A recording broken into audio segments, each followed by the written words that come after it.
Today, the road to the Tacoma Dome passes through the Glacier Peak High School Gymnasium with the Mat Classic, the ultimate goal. The cut-down process begins this weekend with the 2017 Western Conference 4A League Tournament. We've got it for you here on STSPN.com. Hello, everybody. Tom Lafferty working alongside me for this wrestling finals is a four-time state wrestling champion, Burke Barnes. Are you ready to talk some wrestling? I am. I am excited. We have a lot of good wrestlers here and a lot of ranked kids in the state. I'm looking forward to it.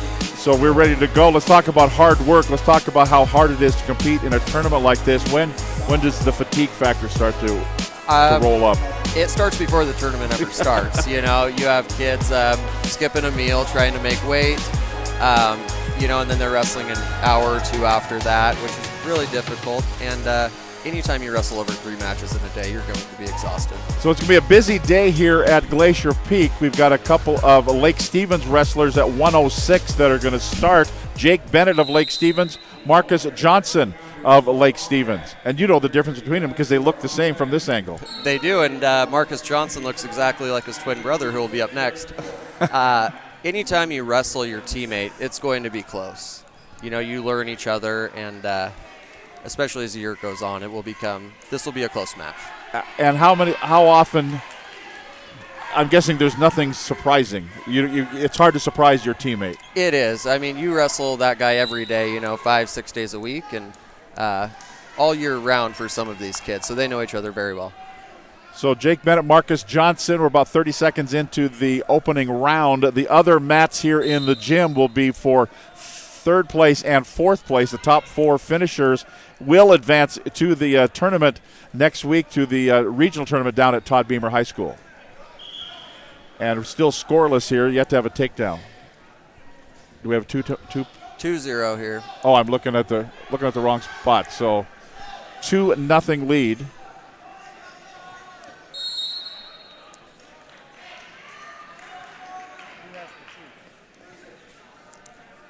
I'm not sure who has. Jake Bennett is winning 2-0 here. So Jake Bennett with a 2-0 lead here. 50 seconds to go in the first period. In a match like this, when you know somebody this well, a takedown in the first period is really big. It's going to be a tough road for Marcus to get back into this match. So Jake Bennett with a 2-0 lead. 47 seconds to go in the first period.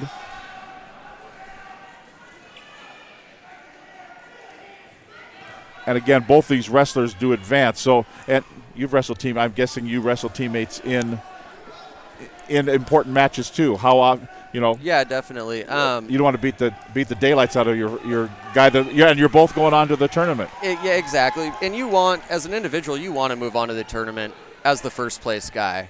Going into next weekend, that puts you against a fourth placer. Coming from the other district. So like at every sport, ones will wrestle 4s and things like that. Yes, so on the bracket, okay. And once in a while, we saw last year Jake Douglas from Lake Stevens. He forfeited in the regional tournament to a freshman, Julian Freiberg. Now, there is a pretty big gap between those two in age, physicality, and so Jake gave Julian the win to give him a better seed in the state tournament. These two guys tonight are pretty close, right? And they both want that number 1 seed.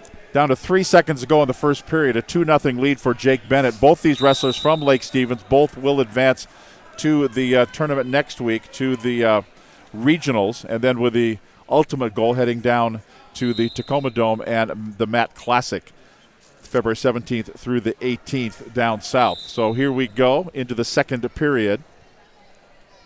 The 5th and 6th place finishers from here at the district level or the league level are alternates. And how often does an alternate make it in? More often than you would think. You have kids have to go to school and they have to continue to live next week. And, you have to make weight, stay healthy, all of that. So we'll see at least one alternate from this tournament wrestling next week. You think so? I do, yeah. Now, if you go as whichever that can't make it and then alternate come in, then you're done, right? Yeah, if you cannot wrestle next weekend, your season is over. Still a 2-0 lead for Jake Bennett. You said it right at the outset, these guys are very evenly matched. That's a So a 2-point reversal.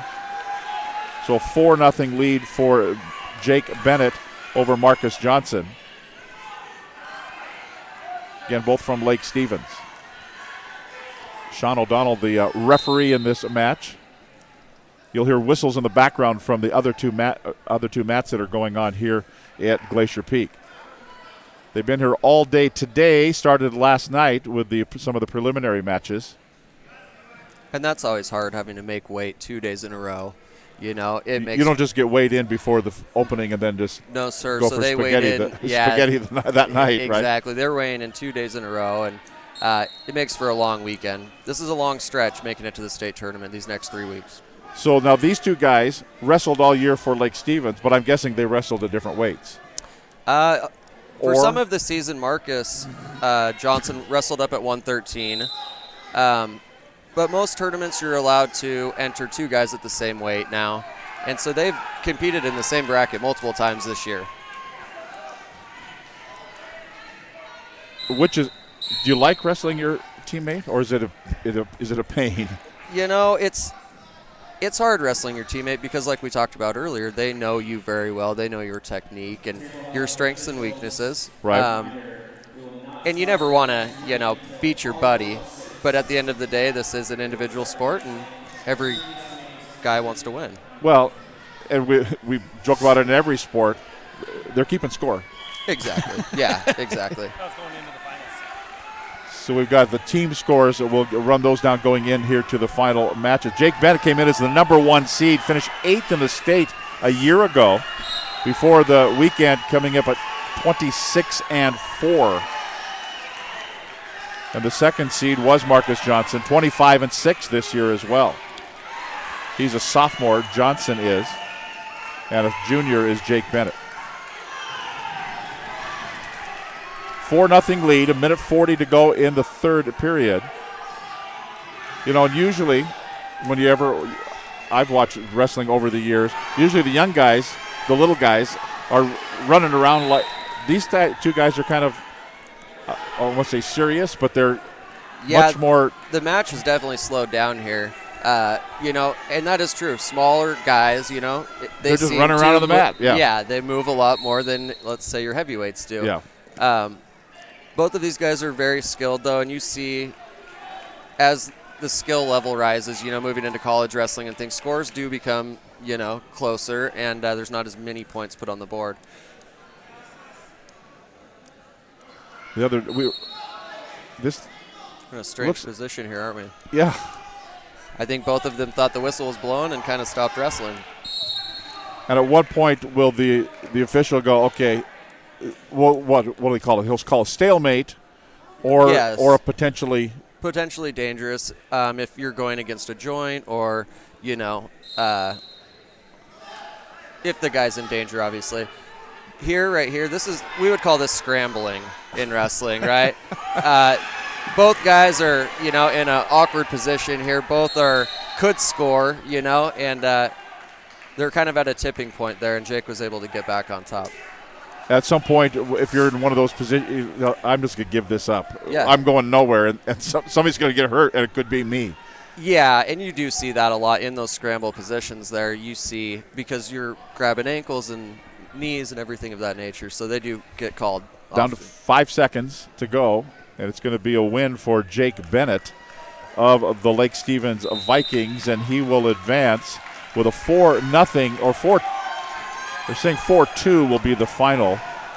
And then I'm not sure where that 2 points came from. We didn't see a near fall or a takedown. No, I didn't see it. Now so we're done, and 4-2 will be the final. And Jake Bennett will get the win.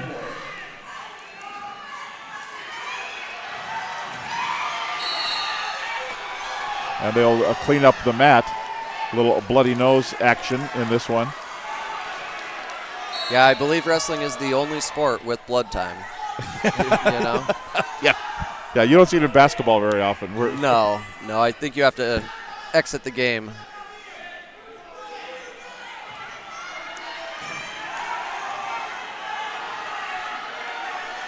so they will end this one. Jake Bennett win a 4-2 win. So Jake Bennett came in as the number 1 seed.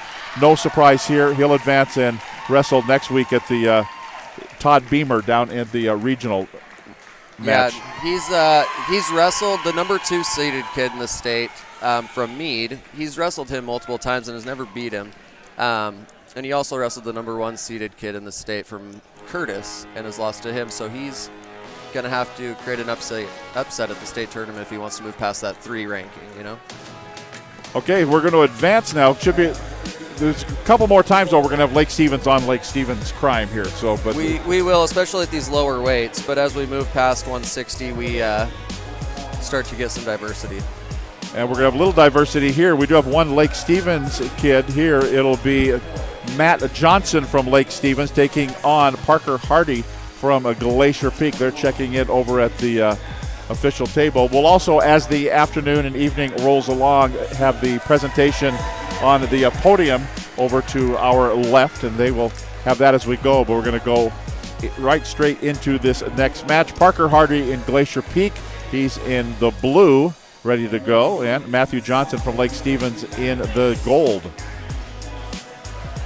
As they shake hands with the officials, and we're going to set to go at number 1 or 113 pounds. Parker Hardy, the 11th ranked wrestler in the state from Glacier Peak. Number 1 is Ryan Wheeler out of Curtis. In fact, we're going to see lots of Curtis wrestlers, lots of Tahoma wrestlers in the number 1 spots all through the just about every weight classification. Yeah, they are the clear front runners right now to vie for the state title, and it'll be a close. These regional and district tournaments will probably decide who wins that state title. Matthew Johnson in the gold, Parker Hardy in the blue. Lake Stevens and Glacier Peak at 113 for the number 1 and 2 seeds heading down to the Todd Beamer next week in the regionals. The Matt Classic at the Tacoma Dome in a couple of weeks on February 17th and 18th. A 2-0 lead.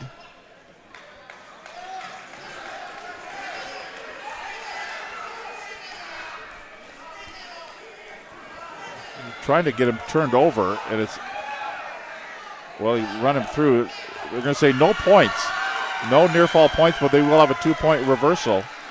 And that'll put Lake Stevens' Matthew Johnson on top in the match, and a tie match at 2-2 with under a minute now to go in the first period. Yeah, unlike the 106-pound match here, we have a big difference in body style here. A tall, lanky guy, which poses a lot of problems for a smaller guy, especially on top. So now, in your case, you're of shorter stature. Did you have a hard time against the taller guys? I did. Or did you or there's just more to fall? You know, a taller guy, if they use their leverage correctly and use their wingspan, they can make it very hard to attack their legs and to get away from them on bottom. I struggled at times with tall guys when they were on top. So Glacier Peak, that's Parker Hardy with a 4-2 lead over Matt Johnson from Lake Stevens, coming up on about 5 seconds ago in the first period. Here at 113 pounds, and that will end. See, and that's the gig I always wanted. The guy that walks out there with the big towel and whacks the referee across the back of the head with the towel. Yeah, I did that as a kid and was often kicked out of that role. Because you'd be watching the wrestling rather than watching the clock, I'm guessing. Yeah, and treating the officials, poorly for sure. Yeah, they don't want to come out injured. So No. Here we go. A 4-2 lead. Actually a 7-2 lead now. We got some near fall points right there at the end of the period. So Parker Hardy now a 2-point reversal and puts Hardy up even further at 9-2. About 30 seconds into the second period. The team scores coming in. Lake Stevens, no surprise, just about lapping the field. In fact, they did lap the field. Lake Stevens at 392 points. Monroe in second at 195. Glacier Peak at 184. Jackson at 158. Of course, when you have a lot of wrestlers at a lot of different weights, you're going to score a lot of points. Yeah, for sure. You see, Lake Stevens has put multiple guys in the finals against each other, and making it to the finals out of the semis is going to score you a lot of team points. So we're at 113. We're at less than a minute to go in the second period. We had 3-point near fall points again. That's up now to a 12-2 lead for Parker Hardy out of Glacier Peak. The number 1 seed coming in. He was an alternate a year ago at 106. He won some first places up at matches at Cedar Woolley, Mount Baker, Marysville, Linden, second at the Snohomish Panther Classic. 26-1 coming in. Parker Hardy, pretty good wrestler. Yeah, and he's going to pose a problem for a lot of kids at this weight class. 113, he's a very tall, lengthy wrestler. Have you seen Ryan Wheeler of Curtis? I have not seen him this year, no. He's beat a lot of good guys, though, this year and is clearly the front runner at that weight. Talk about a little bit with this match is getting pretty much out of hand. A 12-2 lead here. Parker Hardy out of Glacier Peak at the end of the second period. I haven't had a chance. It's always been during basketball, so I've never had a chance to walk into the Tacoma Dome when all the mats are out there. Talk about sensory, I would guess, sensory overload. It really is. And I've been to a lot of sporting events, NFC championships and things of that nature. The Mat Classic is one of the best sporting events I've ever been to. Is that right? Oh, by far. You have, almost 30 mats going, all divisions at once. And they bring in 20,000 people over that weekend, maybe more. It's very rare as a 14 to 18-year-old kid to be able to compete in front of that many people in any sport at any level. Pretty special deal. I know. And working on the football side, basketball side a lot, the WIAA gets a lot of grief on, the tournament should be this and we should do that, and how come they're not doing that, and Bellevue High School this. No one ever complains about the Mat Classic because that's something that's absolutely done perfectly right. It is, and I think it's special too. Wrestling's a small community, and I think people within the wrestling community want to keep that tradition of the Mat Classic. It is a special event. I've been to other state tournaments, wrestling state tournaments across the country, and Mat Classic is unlike any of them. It is a very special event. 15-2 lead for Parker Hardy out of Glacier Peak over Matt Johnson of Lake Stevens, and this will be done. And it's going to be a big win for Parker Hardy. He will advance as the number 1 seed. How different is it going in as a number 1 seed as opposed to even just number 2, but I'm guessing 4 is even worse? Yeah, if you going in as a 1 seed, you're going to automatically put yourself on the other side of the bracket from the 1 seed coming from the other district. And that alone, making it to the finals, is going to give you a much more favorable seed at the state tournament. So coming in as a 1 after this weekend is a big deal. So that would end that one. Parker Hardy of Glacier Peak will be on the podium as the number 1 seed. We're going to have presentations here. I'm not sure if we're going to start it here or if we're going to go one more. It looks like we're going to have the presentation first. Yeah. So we're going to go to the 106 presentation of Once this match is over here, I think we'll move over to awards. Because they'll get get everybody's attention over, so it'll be extend a little bit here. And over on the mat, the first mat over on the far side will be that's Jackson Wilson against Kamiak's Kim for the third place. So in that case, and as well as the other mat, those are loser out. So almost more at stake. Well, there is more at stake. You're advancing if you're on the other mat and you lose, you're done.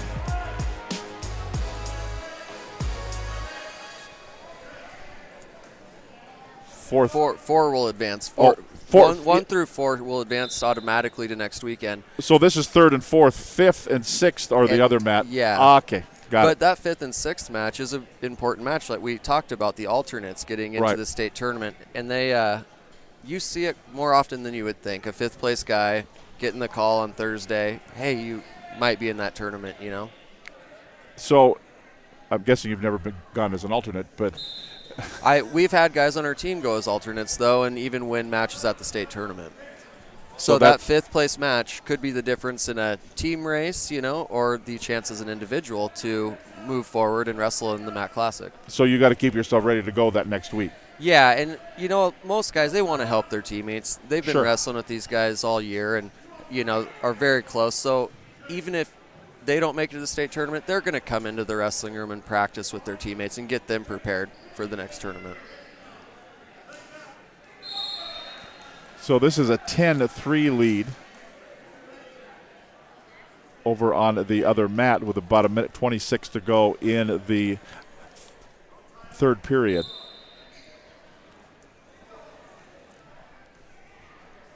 And you talked about the wrestling community. It really is, isn't it?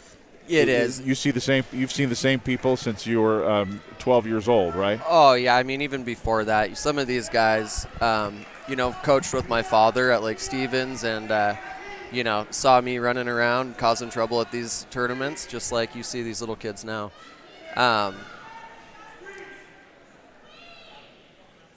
Yeah, you see the little kids running around here at this level, and they've just been around wrestling, and you were a little kid around wrestling, and it just kind of was. That's what I do. Exactly, and you know, for me, it was I had a special, you know, situation where my dad was a high school coach, so I had built-in older brothers, you know, every year. Yeah. And those guys were my heroes, and this was my favorite part of the year here as a little kid, and still is today.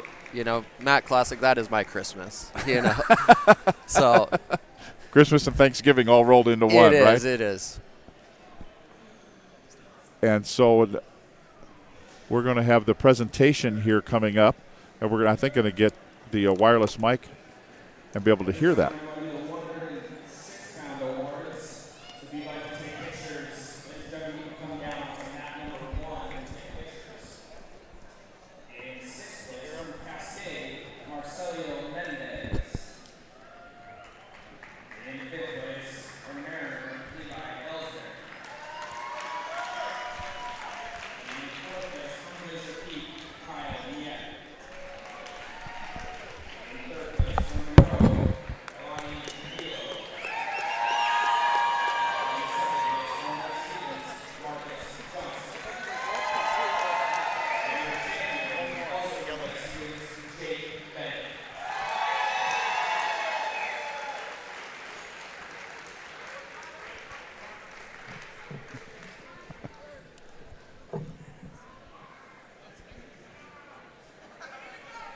So there are your placers for the 106.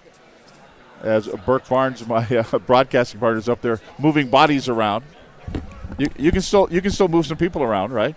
Yeah, but not for a long period of time. I would be good for maybe a round or two. No, I'm talking about moving people out of the way of the camera shot. Yeah, I'm sweating from just that, to be honest with you. So that's the 106 placers. So as we go along between each one, we will go back one place and pick up the and we'll pick that up from the PA announcer. So that'll help us out as well because he's got all the names of all the placers. That's what we like to know everybody. So we've already had 113 all done in the championship. Parker Hardy defeated Matt Johnson. Parker Hardy out of Glacier Peak. Matt Johnson out of Lake Stevens. Got a win there, and so we will have that presentation coming up here in just a little bit. Yeah, after this next match, which is at 1:20, and it's going to be Nathan Seeley out of Lake Stevens and Kyle LaCourcier also out of Lake Stevens. Nathan, the number 3 ranked wrestler in the state of Washington. Kyle at number 10 in the state. We got gold and black, so they're not wearing the exact same thing, so that's good news too. Who do we got here in the gold? In the gold, we have LaCourcier, who's only a sophomore, and Nathan Seeley, a senior. Nathan Seeley last year came into the MAC Classic with a losing record and ended up taking 3rd place. So he's a gamer. He knows how to compete when it matters. So we're at the 120. Yeah, Nathan Seeley, 25-5 this year as a senior, 3rd place, as you mentioned, in the state a year ago. LaCourcier came as the number 3 seed to today 25-11 on the season coming into the region or the district tournament. He was an alternate to state a year ago.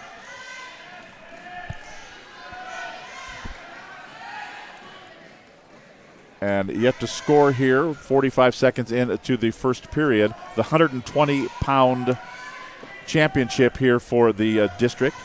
The number one 120-pounder is Devin Gentz out of South Kitsap High School. Most likely we'll see all those actually you're going to see what? Almost automatically 1 through 8 or 9 or 10 in the state. You're going to see them at Matt Classic. Yeah, 1 through 6 for the most part, but then you get into some of these regions like the Big 9 who has Moses Lake and Curtis, Sunnyside, and those regions oftentimes leave good wrestlers home, wrestlers who may be ranked in the top 10. Well, and you mentioned, of course you were from Lake Stevens. Your dad coached at Lake Stevens, one of the powerhouses for years and years, but Moses Lake they're right up there too. They've sent wrestlers to state for years and years. Yeah, they are the most storied program in our state with 18 team titles and dating all the way back to 1964, I believe. So they are the standard for Washington State wrestling. Down to about 10 seconds to go in the first period.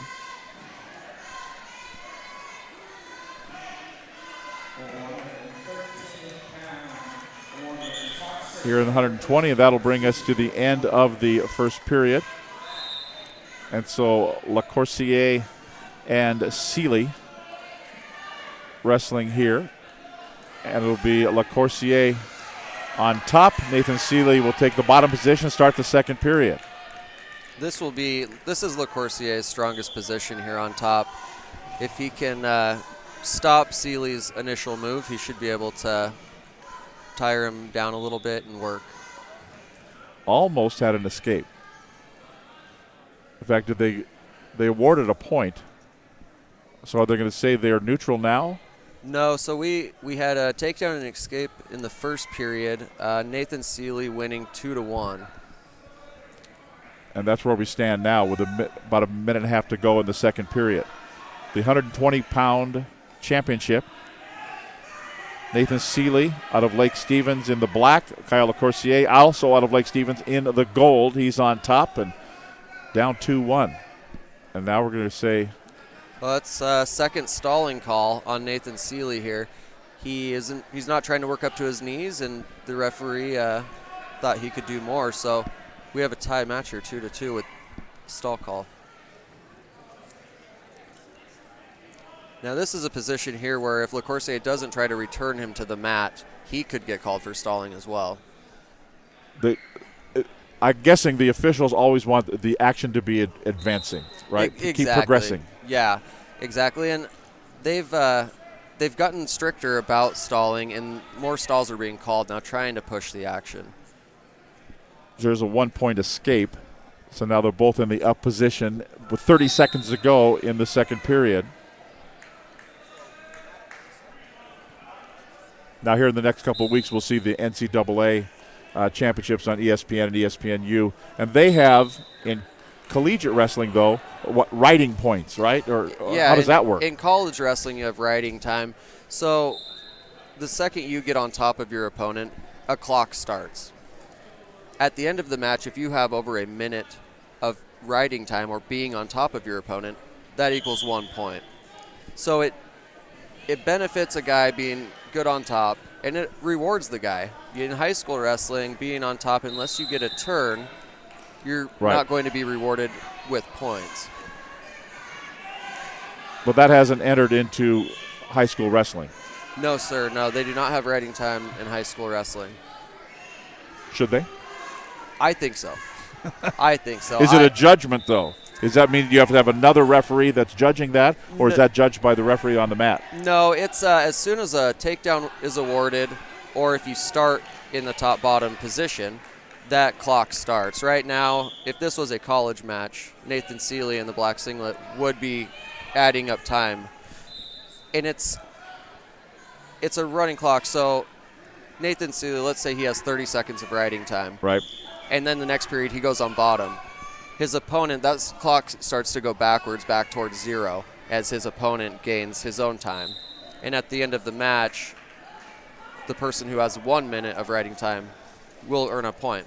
Oftentimes, though, you see a match go without any riding time points because neither person has gotten a minute of riding time, right? The out-of-bounds rule in college is also different. Any part of your body inside the circle, the action still goes and points still count. In high school wrestling, as soon as you put 2 feet out of bounds, so it or stops. 2 feet or 2 points. Yes, like exactly. An elbow and a foot. Exactly. Okay. So Seeley with a 4-2 lead over Le Coursier.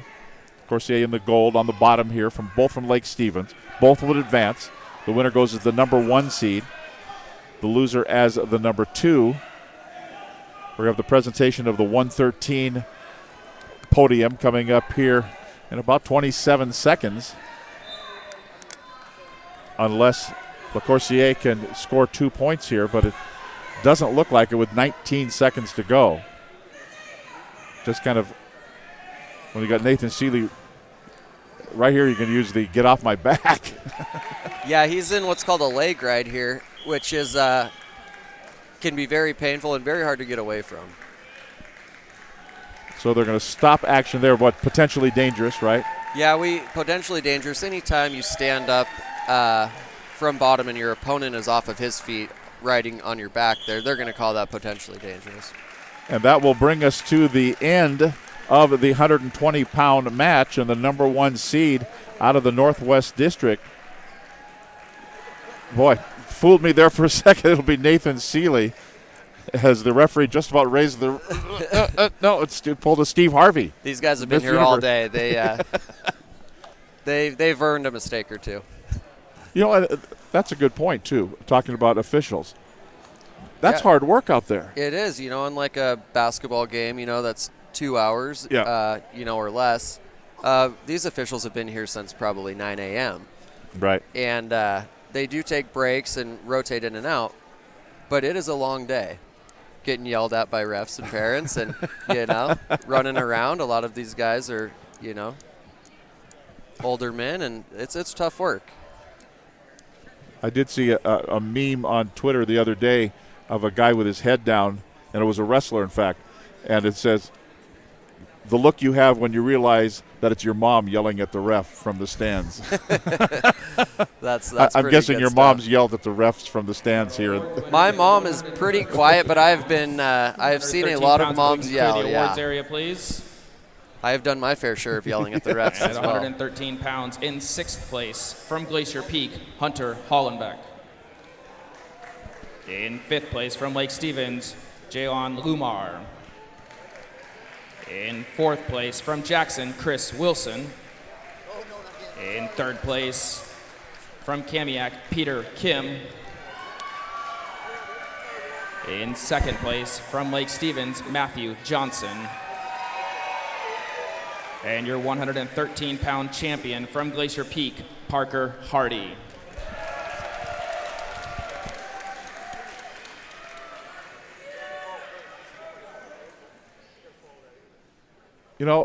I don't care who you are. If you're on top of a podium and you have to bend over and get a ribbon around your neck, that's pretty cool, isn't it? It is. It is. Anytime you're rewarded for hard work, it's enjoyable.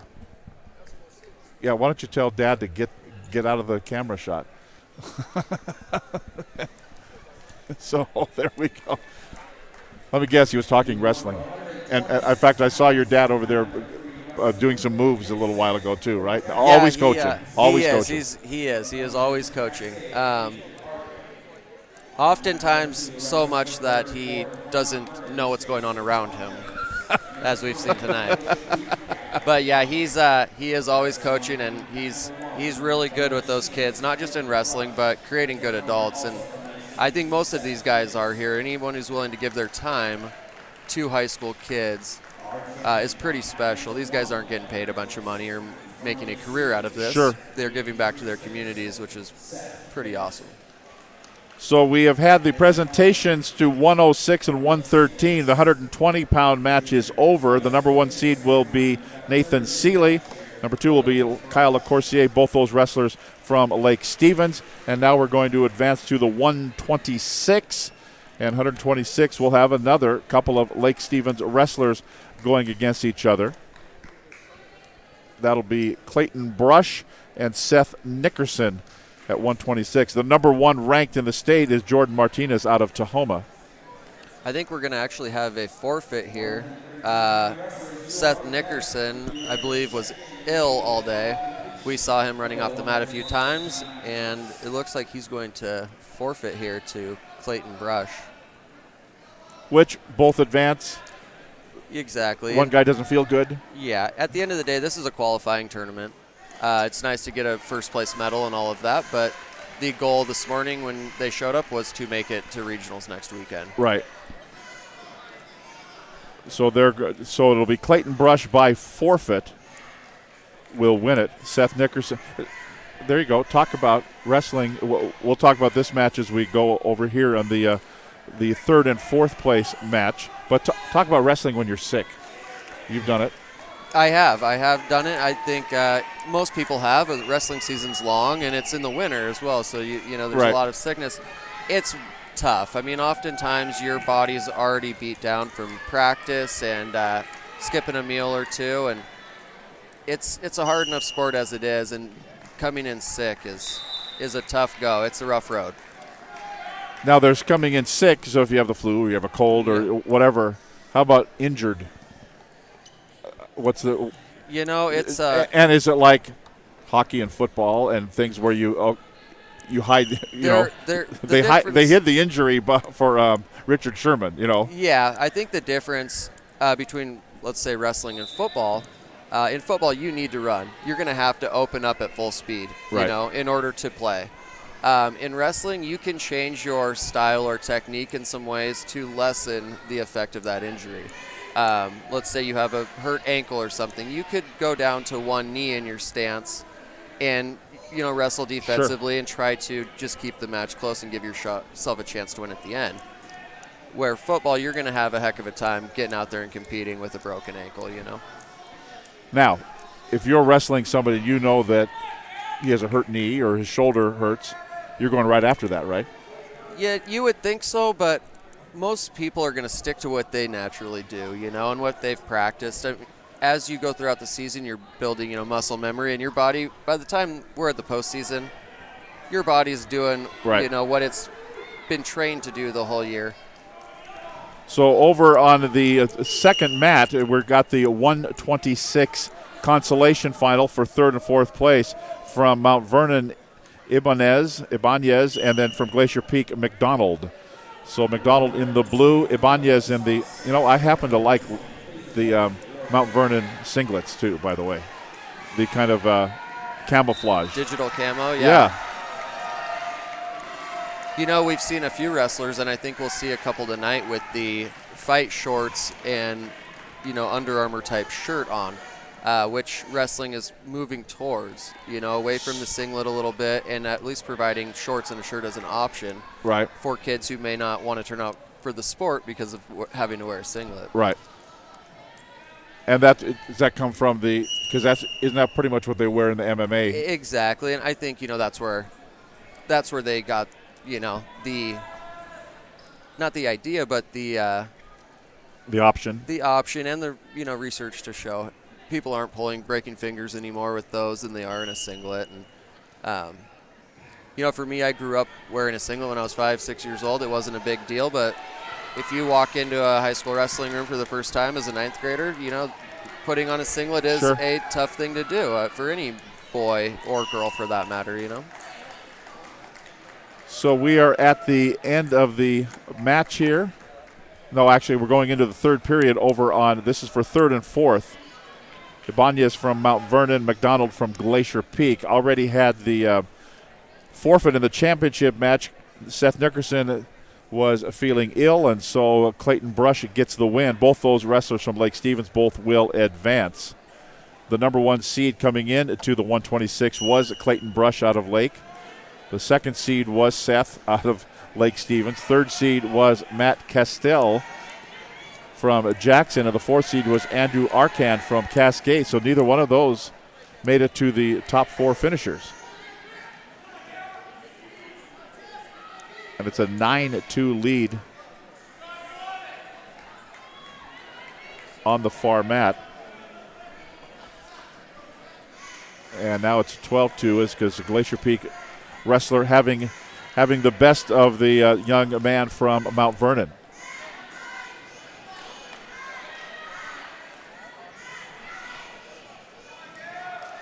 So did you try MMA? Did you choose some MMA stuff? I did not, no. I have a lot of college teammates and friends that went into the UFC. Ben Henderson. Okay. We were college teammates, and he was a UFC champion from Federal Way, actually. Right.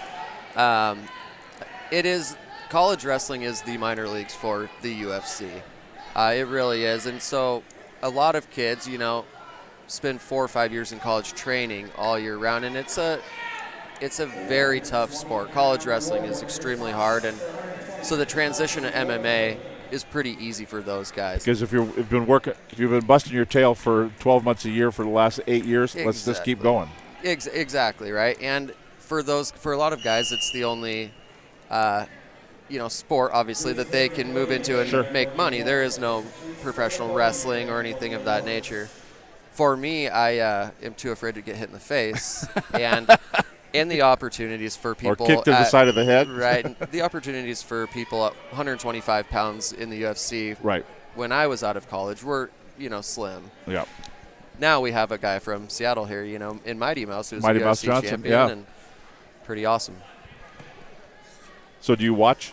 Do you do the pay-per-views or watch them on Fox or whatever? I watch them from time to time, yeah. I'm a boxing guy, though. Really? I am. I'm definitely. In fact, I was going to ask you, I've tickets to see a boxing match or an MMA, and you're going to go boxing? I am, yeah. I'm a purist guy. I love the technique of boxing. It's real similar to wrestling. In boxing, you use a jab to, measure space of your opponent or to keep your opponent at bay. In wrestling, you're going to take your left hand and put it on the guy's forehead the same way. Sure. And there's a lot of footwork that is similar, but I enjoy the UFC as well. I think we're going to go back and now have the presentation of the 120-pounders on the podium here in a moment. So will Conor McGregor finally box against? And our 120-pound I hope not for Conor award winner. McGregor's sake, to be honest with you. In 6th place from Glacier Peak, Nate Lamping. In 5th place from Cascade, Cage Bunjaniam.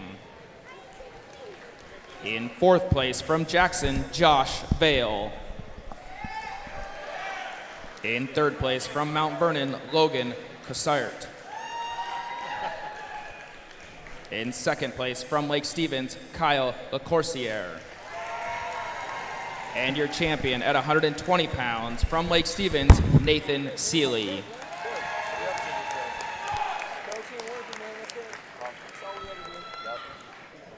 So there you go, the presentation at 120.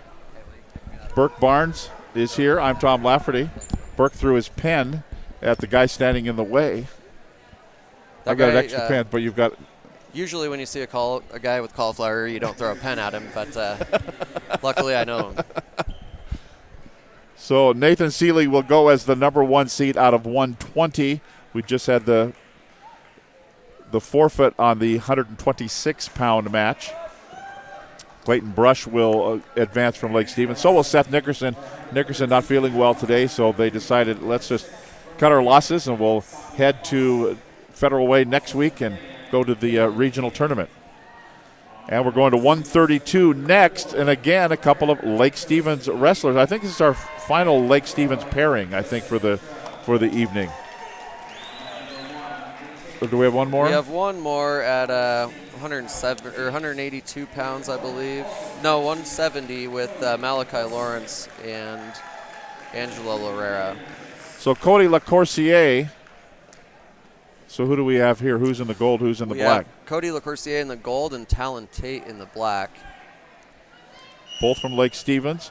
And both will be advancing, but they're going to wrestle each other here. The number 1 seed coming in to the tournament was Talon Tate, 14-6 during the regular season. The 2nd seed was Joseph Luttrell out of Monroe. The 3rd seed was Cody LaCourciere out of Lake Stevens. And then the 4th seed coming in was Satea Fawcett from Kamiak. Yeah, in those semifinals matches, LeCourcier winning that and making it to the finals is going to really help and strengthen his cause trying to make it to that Matt Classic. Talon Tate already gotten the 2-point takedown and leads at 2-0 here. Minute 20 to go in the first period. 3 matches going on at the same time here at Glacier Peak this afternoon. On the next mat is for 3rd and 4th, 5th and 6th being competed on a 3rd mat, which is kind of to our right and kind of behind. All with Matt Classic. When do you I'm guessing you started thinking about Matt Classic as soon as you left the Tacoma Dome from last year's Matt Classic. Yeah, I do. I think about it year-round, and most of these kids wrestle all year, and I get to watch them and work with them at times, and it, like I said, it's a special event, Matt Classic. We're getting here at least some near-fall points. Yeah, Talon has LeCourcier in a cradle here. He's going to need to kick his legs, break that lock. Down to 37 seconds to go in the first period. A 2-0 lead, but it's going to be at least 5, I'm guessing. Yeah, and the referee's going to hold off on giving that 3 points until the lock is broken and he moves on to a new move. Because you can't get near-fall points and then roll over and get another set of near-fall points in the same Exactly. You can't use sequence. the same move to score, multiple points. You have to break that lock, and then you could relock it and go and score again. Okay, so there's the 3-point near-fall points, and Talon Tate will take a 5-0 lead into the second period, unless they're going to say... He was close to an escape there. Nope. Didn't quite... His teammate tried to give him the escape, and the ref wouldn't reward him it.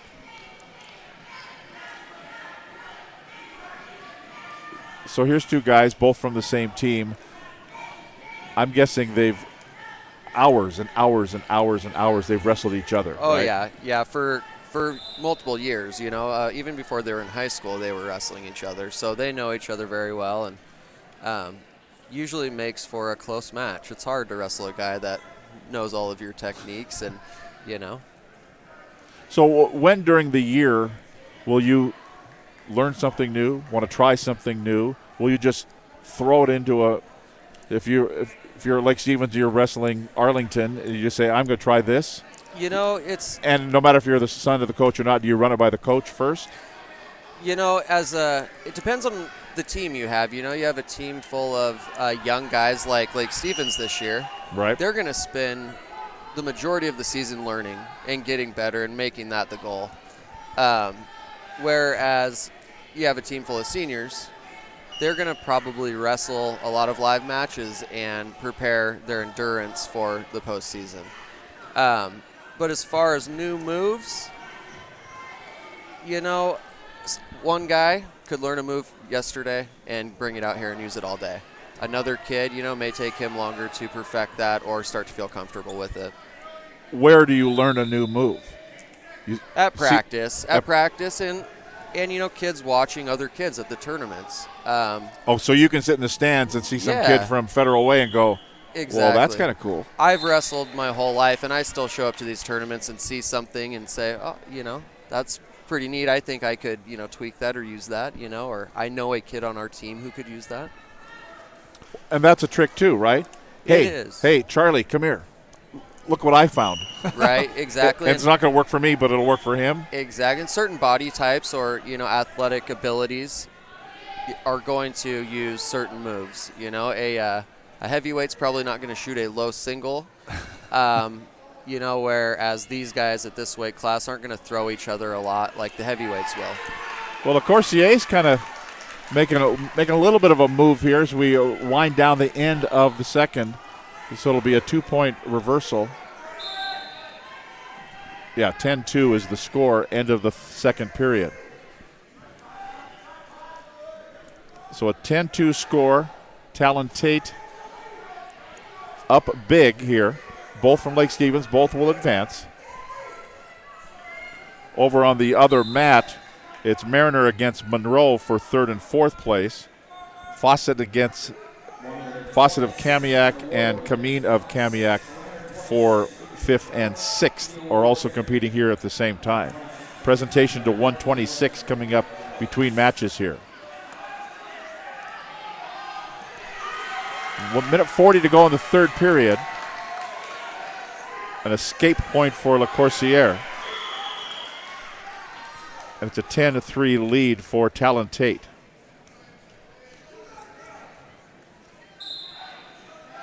They'll go out of bounds and restart here, both in the up position.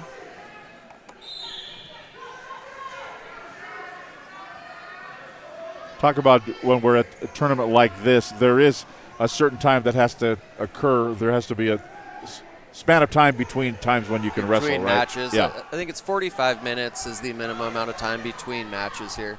Now, when you leave the high school wrestling scene and you go to club tournaments and things of that nature, you'll run into days when you have 10 matches in a day. Really? Yeah, and less time in between. So these guys are ready. These guys have done this. Talon Tate with a 10-5 lead, 45 seconds to go in the third period. Let's talk about the difference between Greco-Roman freestyle. So you have folk style or collegiate wrestling, which is wrestled in high school and college. This is folk style. And this is folk style that we're watching today. And then you have what's wrestled in the Olympics, freestyle and Greco-Roman wrestling. In freestyle wrestling, exposing the guy's back to the mat is going to score you points, and that's the goal. The major difference you'll see as a spectator is when you go top-bottom like this. In freestyle and Greco-Roman, the bottom guy does not try to stand up. He tries simply not to be turned, and the referee will give them 15, 20 seconds and then bring them back to their feet. So freestyle, there's a lot of action, a lot of throws and things of that nature. Okay, we're going to have the end of the match here. Talon Tate will advance as the number 1 seed. Cody Le Corsaire will go as number 2, both from Lake Stevens at 132. And we're going to have the presentation now on the podium at 126, and we'll go to the PA announcer here in just a moment as they start to assemble at the podium over to our left. Here we go. Attention to the podium area for the 126-pounders. In 6th place from Cascade, Andrew Arkand. In 5th place from Jackson, Matt Castell. In 4th place from Mount Vernon, Jason Ibanez. In 3rd place from Glacier Peak, Gavin McDonald. In 2nd place from Lake Stevens, Seth Nickerson. And your champion at 126 pounds from Lake Stevens, Clayton Brush.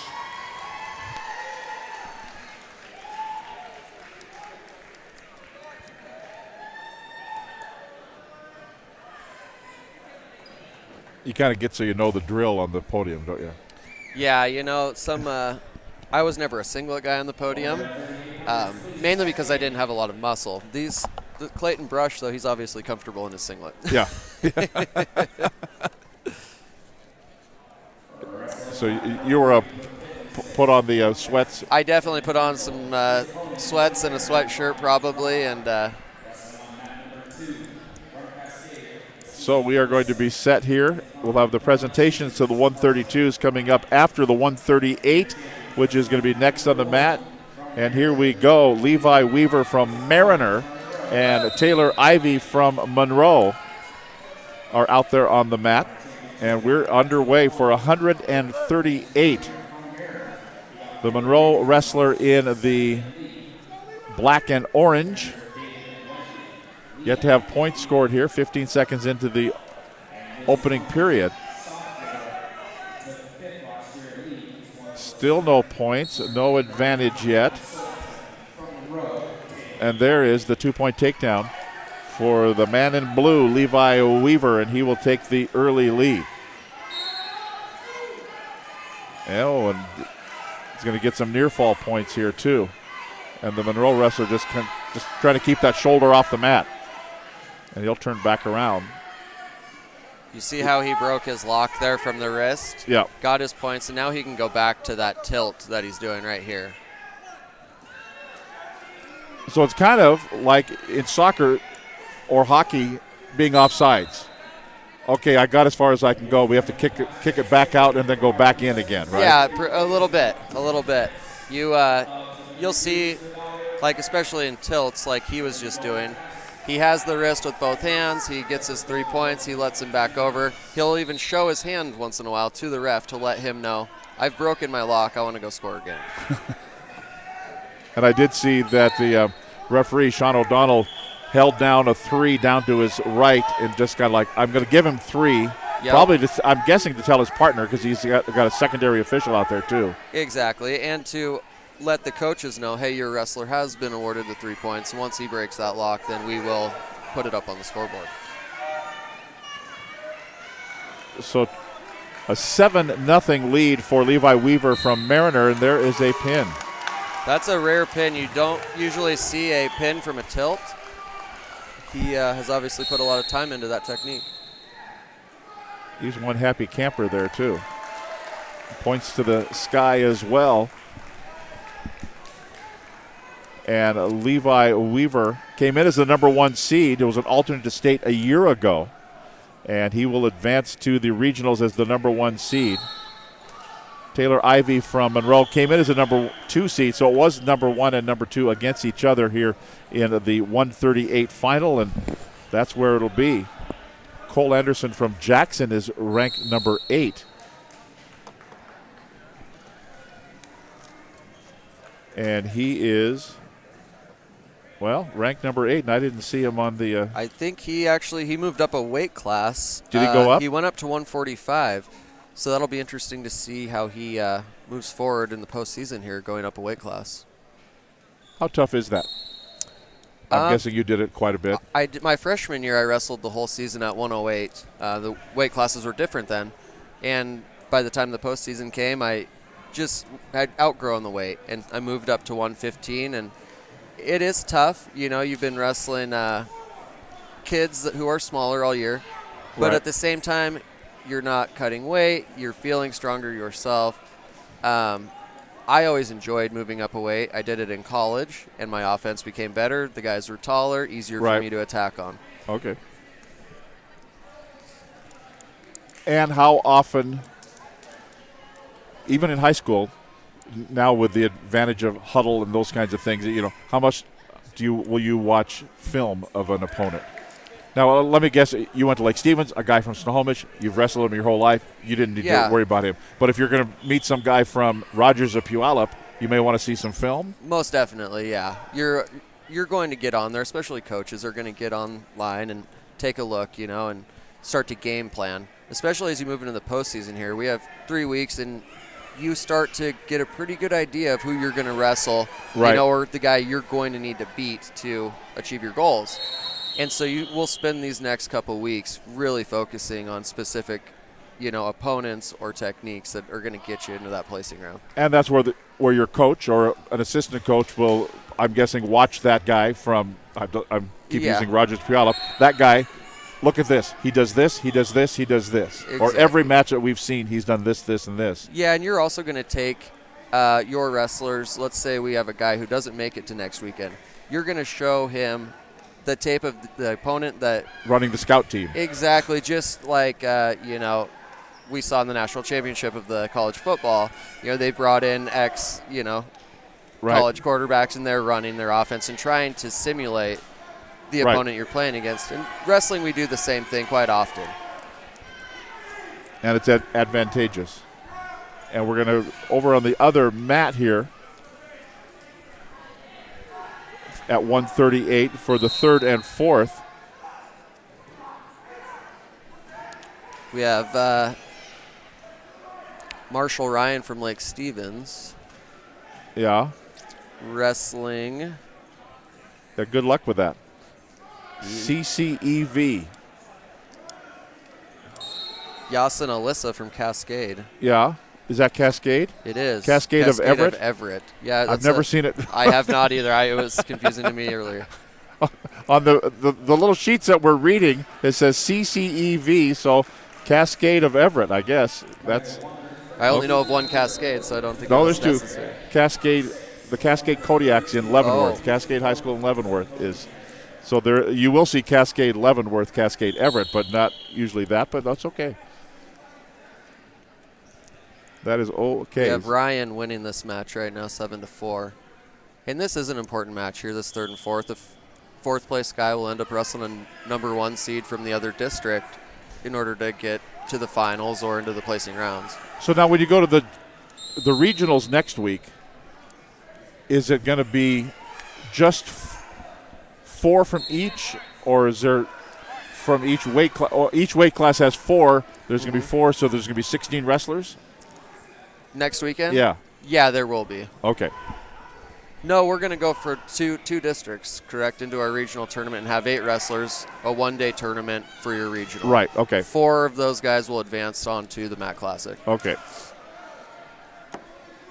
And all regions are different. There's different, each region gets a certain amount of allotments, and that's based, upon population and amount of schools you have. Yeah, and I keep referring back to other sports, but you do football, you'll get that. Okay, South King County, the West Central District, or basketball. In fact, West Central District in basketball gets 8 spots into the state tournament. Yeah, and we have the same debates in wrestling. A lot of times, like this year, the Big 9 region is very good. You have Moses Lake and Curtis, and those guys are going to beat each other up next weekend, which will be, a big advantage for Tahoma and Lake Stevens trying to, beat those guys at MAC Classic. An 11-8 lead, 27 seconds to go over on the second mat. The Lake Stevens wrestler with the advantage, but only by 3 points here.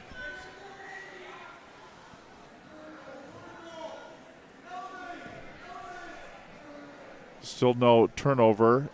15 seconds to go in the third period. And it looks like it will be Lake Stevens wrestler Ryan will get the win here, down to 6 seconds to go. Now, are there times that talking about here, and it's not going to apply here, but you'll let a guy escape in order to try to get another 2-point takedown, right? Yeah, most certainly. You trading 2s for 1s? Exactly, and almost trying to break your opponent at that point, right, mentally. Yeah.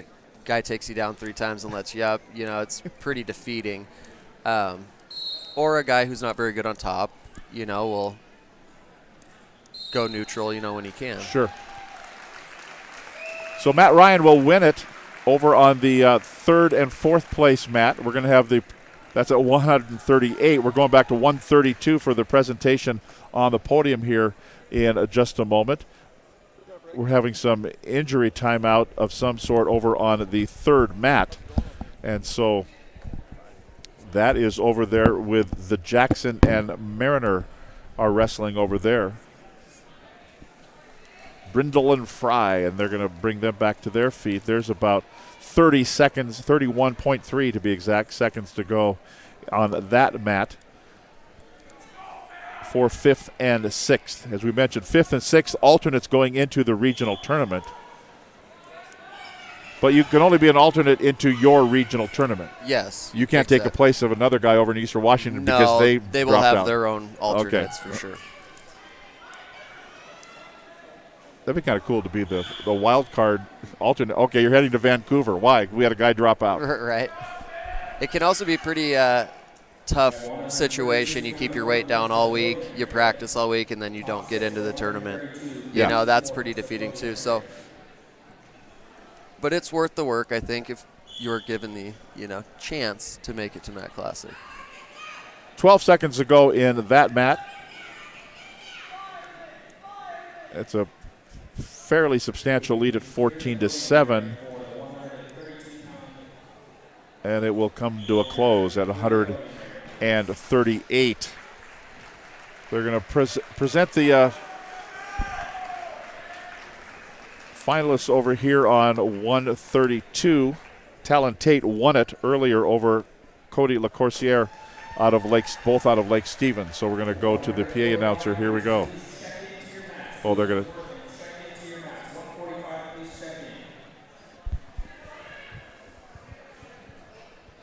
And here we go, I think. Here we go. And ladies and gentlemen, if you'll direct your attention to the podium area for our 132-pound awards. In 6th place from Kamiak, Satya Fawcett. In 5th place from Kamiak, Dylan Kamen. In 4th place from Mariner, Joseph Adi. In 3rd place from Monroe, Joseph Luttrell. In 2nd place from Lake Stevens, Cody LaCourciere. And your champion at 132 pounds from Lake Stevens, Talon Tate. So Talon Tate gets the number 1 spot out of 132 out of this region, this district. Number 1 in the state is Nick Whitehead out of Tahoma. And we're going to advance into the 145s now. And it'll be Tim Manzuk out of Glacier Peak, and it'll be Isaac Gust from Lake Stevens. And there's probably 4, maybe 5-inch height difference between these two wrestlers. Yeah, and contrasting styles makes for pretty interesting matches.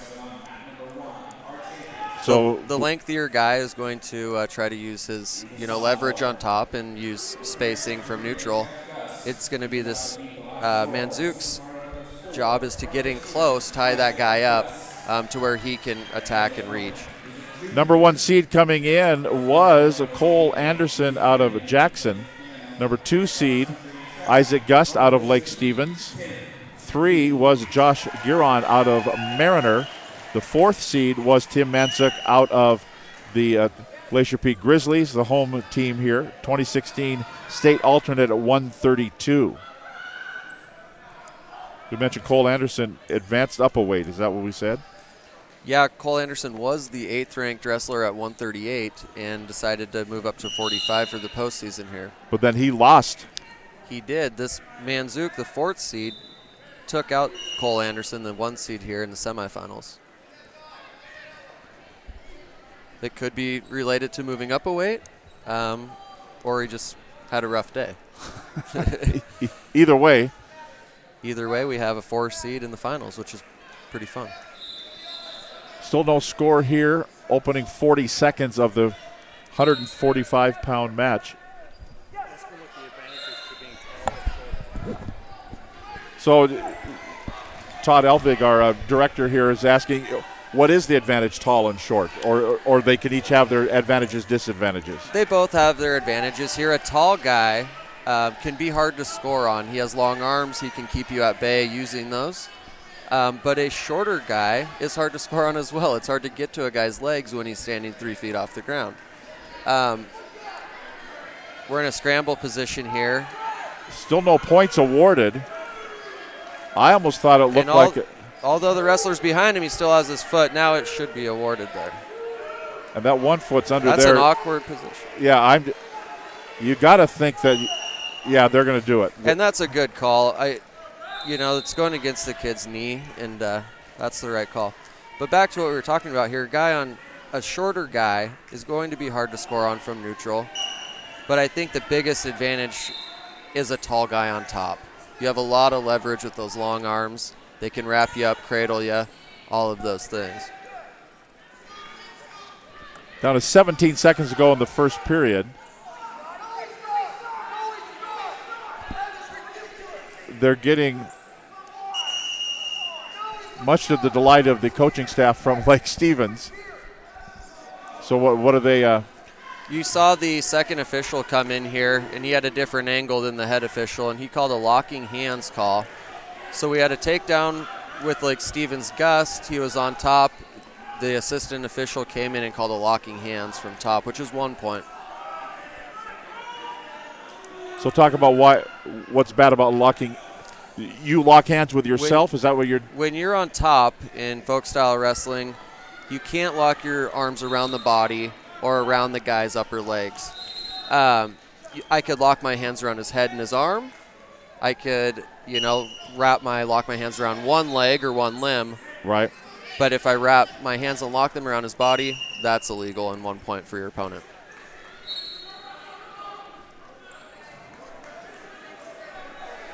So end of the first period.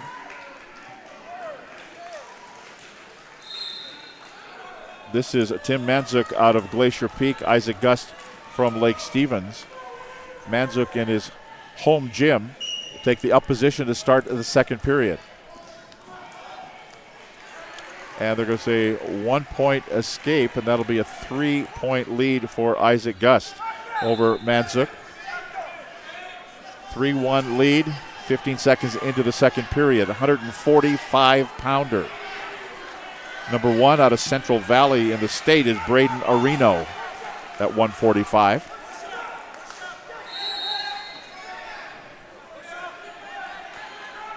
Still no points awarded here. Although Manzuk's got his face buried in the mat. Now they're going to award 2 points to Gus, and he leads at 5-1.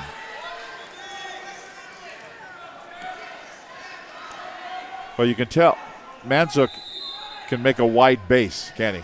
It's hard to do with those guys that are wide. Yeah, he's a short and muscular guy. He's hard to move around. I think the scrambling positions here, though, have gone to Gust because of his length and his obvious practice these techniques.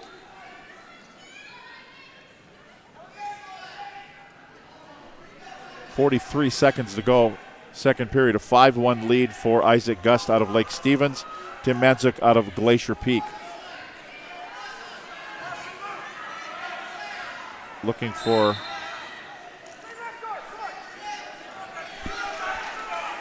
we had a couple of guys on our Prep Sports Weekly show on the radio the other night, wrestlers, and I asked them, in fact, your dad was on the phone, how much do you hear the coaches when you're out wrestling in the corner? Because I watch Ed Lucero. You know who Ed Lucero is, yeah. As a coach. He did every move with the wrestler over in the corner chair. Yeah, as a wrestler when you're out there, you really don't hear a ton of their coaching. Most of the coaching in wrestling is going to happen in the wrestling room before the tournament starts. But this is a chance for the coaches to let off some steam too, right? Exactly right. Exactly. But are there times, hey, I'll let you know when you're up, or I'll let you know when, Definitely. I think that's managing the match, knowing the score, the time, all of that. I think that's where your coach really comes into play. We have minute 48 left in this match. He's up by 4. His coaches need to tell him, don't put yourself at risk. Get through this third period with a win. When you're out there right now, do you know what the score is? Oh, yeah, most certainly. You do? You know your own? Yes. Okay. Yeah. There are times where you have a flurry of points scored, and in that case, you may get a little confused, but most guys know where they're at. Yeah, you at least know you're up by big or down by big. Exactly. And, in the practice room, you'll put a clock on. You'll practice knowing how much time's on the clock, knowing your score. We work with our youth kids doing that. I ask them, what's the score of your match, Yeah. And they should know. Well, we talk about it in football, clock management. Exactly. It's the same exact thing. Yep. You get into the fourth quarter of a football game and you're up, you're going to run the ball. Right. Wrestling, you make it to the third period and you're up on points. You're going to stall a little bit, stay away from your opponent. Not put yourself at risk. Exactly. Expose yourself to a chance for them to, because another wrestler can score a flurry of points. Exactly, yeah. You're not going to tie up with a guy upper body and put yourself at risk of being thrown. Right. So this is a 7-3 lead for Isaac Gust out of Lake Stevens over Tim Manzuk out of Glacier Peak. The final 20 seconds of the match here at 1:45.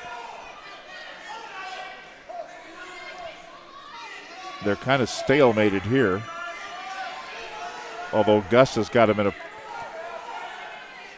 So Gus started this position and he just looked bottom. At the clock. He just looked at the clock and said, I got about 8 seconds to go. I don't need to worry about this. Exactly. And sometimes you'll tell your wrestler, stop looking at the clock because he's only doing it because he's tired, In that case, he knew the round was coming to an end. And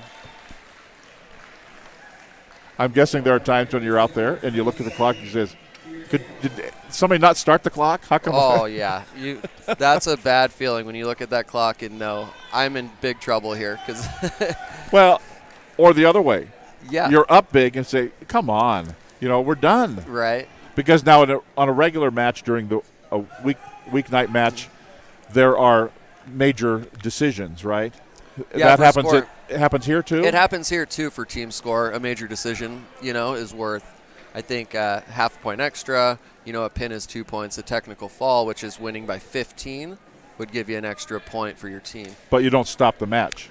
You will if it's a technical fall. So the only way a match stops before time runs out is if we have a pin or a technical fall, which means one opponent's up by 15 or more points. At that point, the match is over. Okay. So you don't want to be stuck at 14 points up. No. No.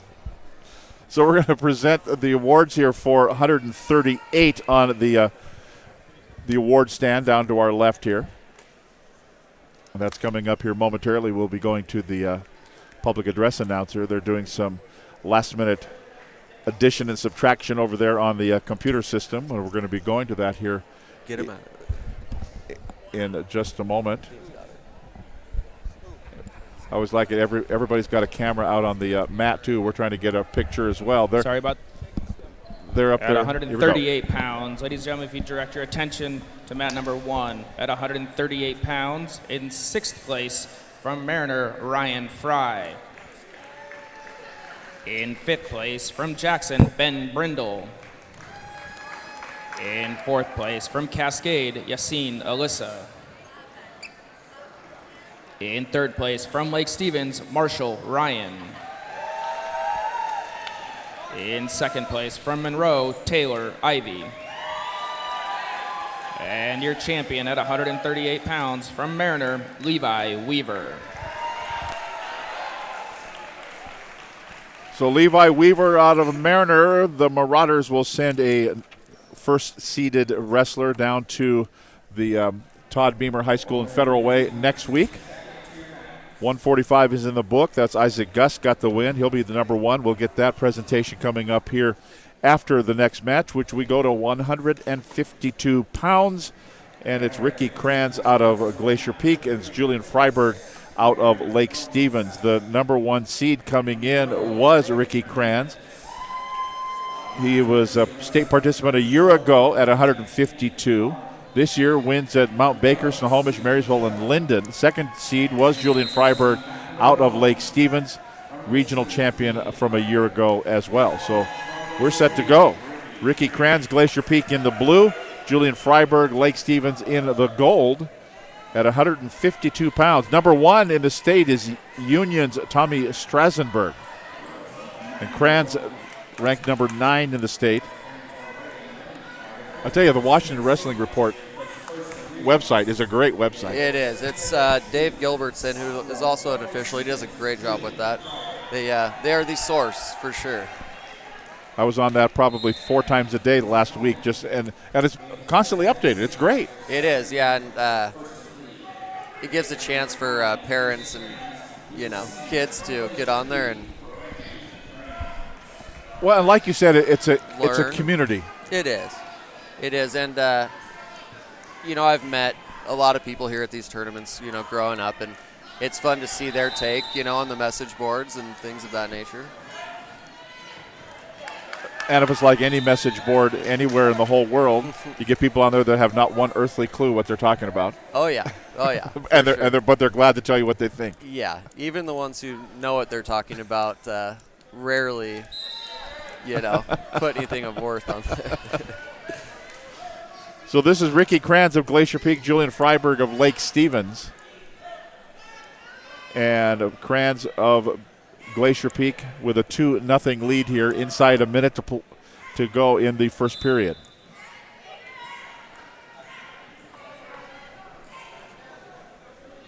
The other match, we got Kamiak and Monroe, and we got Mariner and Monroe for 3rd, 4th, 5th, and 6th on the other mats. But here, Ricky Kranz from Glacier Peak with 36 seconds to go in the first period. I was asking the wrestlers the other night, too. I'll ask you the uh-oh moments. When's your last uh-oh moment? Did you have a few of those as a wrestler? During a match? Yeah. Like, yeah. Uh-oh. Yeah, that's usually when you find yourself on your. That's usually when you find yourself on your back. Is that uh-oh moment? And yeah, I think anyone who has wrestled has had those moments for sure.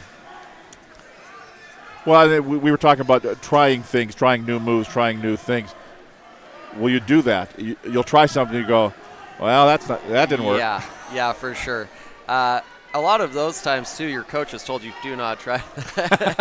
So then you got to walk off the mat and face him. Still a 2-0 lead for Kranz from Glacier Peak. To 3 seconds to go, both wrestlers off the mat. So with 1.7 seconds to go in the first period, Kranz with a 2-0 lead. Kranz looks strong. He looks physical, and he's showing his age over Freiberg here so far. Freiberg a sophomore, Kranz a senior.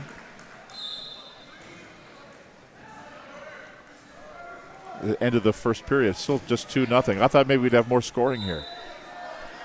Low scoring match.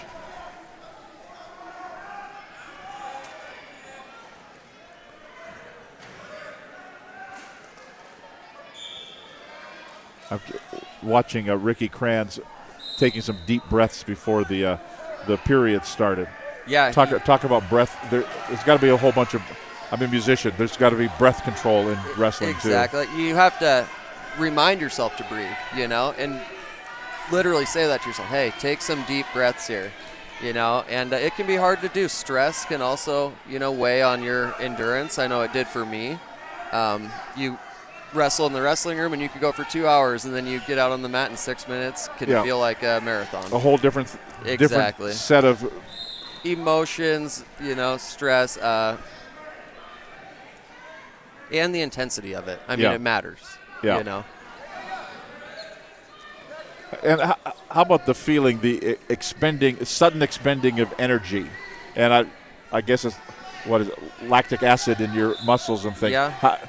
How does that affect you as you go along through a day like today, or through Mat Classic in a couple of weeks?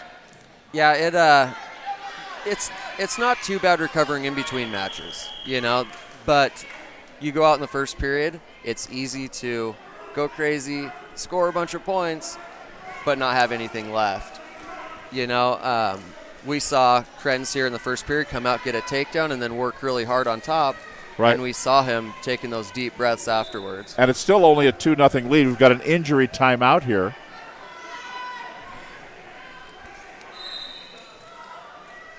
And we've seen it for years, and it's always been bloody noses in wrestling. Let's talk about two ways.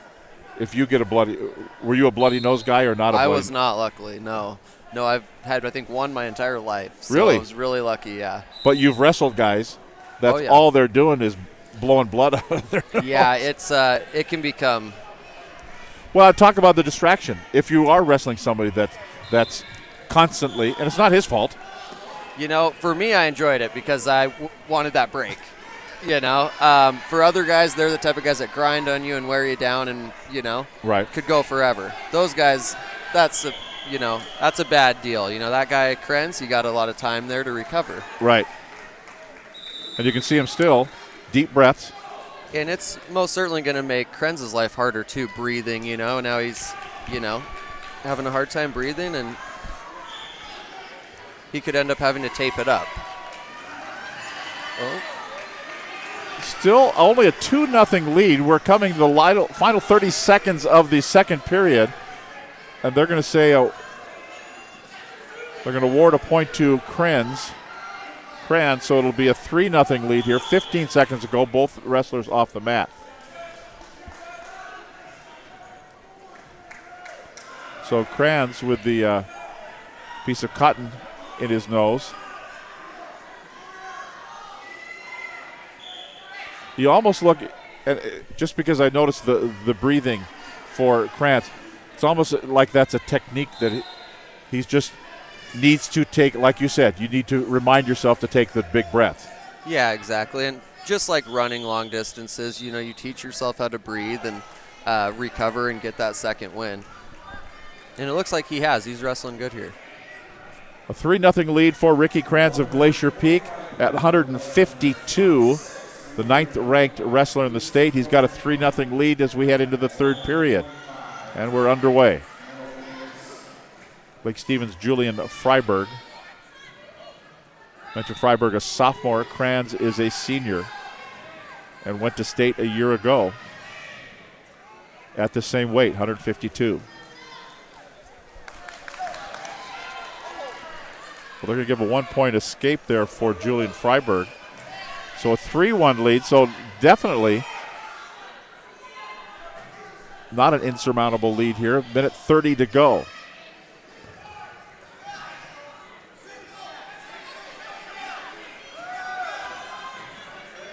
Kranz looking for the takedown. Yes, they will say a 2-point takedown. So it goes up 5-1. Minute 12 to go in the third period. And now looking for some near fall points. He glanced up at the clock too. Inside a minute to go. And then, especially, I'm guessing in a meet like this, you know you're both going on. Let's just get done and see you next week. Yeah, for Krenz, he just needs to sit here and wait out the clock. Down to 37 seconds to go. He's got a 5-1 lead. And for Freiberg, you don't want to give up the pin. You know, you might wrestle this guy in the finals next weekend. Right. You know, you'd like to go in with a loss of score, not pin. But he will get the pin. Kranz will, and defeat Julian Freiberg from Lake Stevens, Ricky Kranz from Glacier Peak. And that will send Ricky Kranz to the regional tournament next week down south. We're going to have the presentation at 145 here on the podium to our left. I think we're done.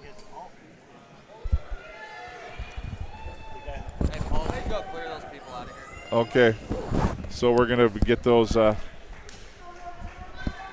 gentlemen up onto the Isaac Gust from Lake Stevens will take the number 1 spot. We're going to go to the PA announcer here. Ladies and gentlemen, if you'll direct your attention to the podium area for 145-pound awards.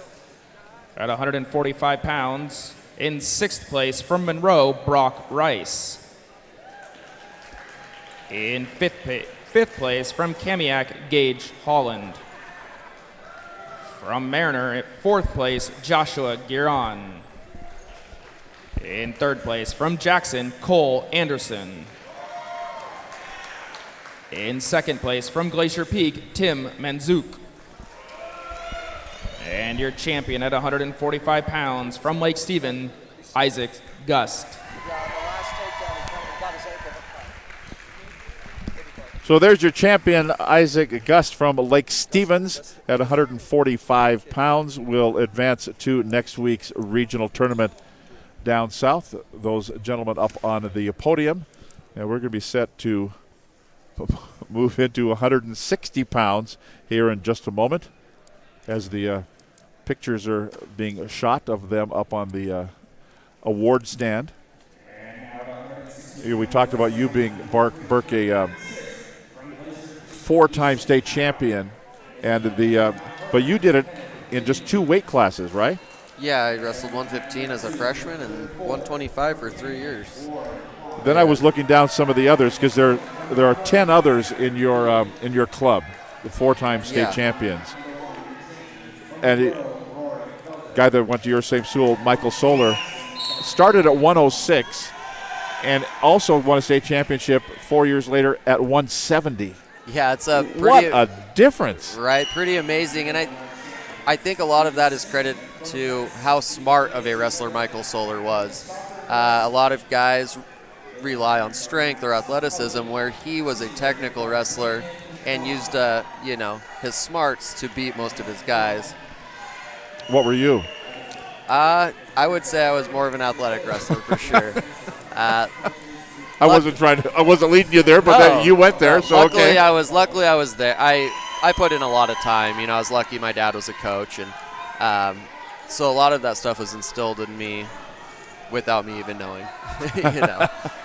unbeknownst to me. Exactly. We got Rory Felder of Monroe, D'Artagnan Fan from Jackson at 160 pounds. Number 1 in the state is James Rogers of Battleground. No points awarded yet, although looking like the Jackson wrestler may have the advantage, but why not yet? He has not got behind him yet and beat his arms. He hasn't got to an angle. You'll see if he gets here and he steps his leg over his opponent's ankle, that would be a takedown, or as soon as his opponent loses his grip on his leg. Now in the rule book there, that could be called a takedown, but they haven't yet. And now, in fact, they're still saying no. Are you saying yes, or are you saying, well? That is a takedown, yes, and should be near fall at this point. But it went the other way. So a 2-point takedown here for Felder.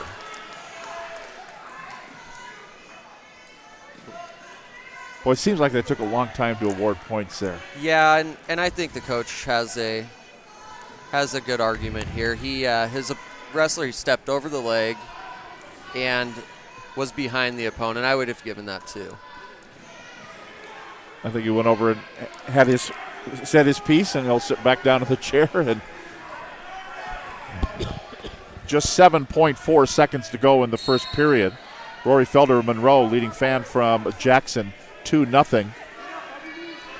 And that will end the first period here at 160 pounds.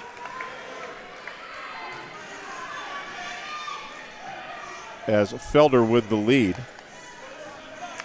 Rory Felder came in as the number 4 seed. He was an alternate a year ago, 12-7 this year. The number 1 seed was Warren Hahn of Kamiak. He's not in the final. As we scramble for and he is in the 3rd and 4th place match over on the other mat. So the number 1 seed had to go through the loser's bracket.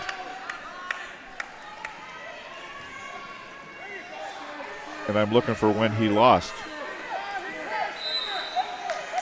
Warren Hahn won his first match, or actually was buyed into and went into the quarterfinals and lost to Felder here in the semifinals. So that's what knocked him into the 3rd, 4th bracket, which, as we mentioned, next week makes a big difference. Yeah, suddenly you're certainly. 3rd and 4th rather than 1 and 2. It is, and it can be pretty rare to see upsets like that in your district tournament. These guys have all wrestled each other throughout the year and been in a lot of the same tournaments. So what's harder, a guy that you've wrestled 4 times this year, or a guy you've never seen, you've never even heard his name, and you're not even sure where his school is? Which is harder? I personally would rather wrestle the guy that I've wrestled 4 times. Really? I would like to prepare and think that I could outwork or outsmart my opponent, Getting close here for Rory Felder to finish in 2nd place, because D'Artagnan Fan had him very close. He's going to have at least near fall points. 27 seconds to go in the 2nd period. He rolled his way out of it. They're going to go 3-point near fall. And a Fan gets, and now will they say reversal? They did. So 5-4 lead. So it did have a 2 and a 3-point near fall. 10 seconds to go in the 2nd period. Now the officials are going to, I think there was some confusion as to what was awarded there. And this is one of those situations we talked about when there's a flurry of points and the coaches aren't even sure what the score is. Yeah. Right? Okay, what'd you do? Okay, I gave him 3 points there, and I gave him 2 points because I thought we had a 2-point reversal and a 3-point near fall. We did. So I think what we're bang, going to bang. have, we had a takedown, Yeah. a reversal, and a 3-point near fall, and then a reversal and a 2-point near fall. 6-5, exactly. 6-4. Oh. They matches. Everyone's messed up. Everyone's confused.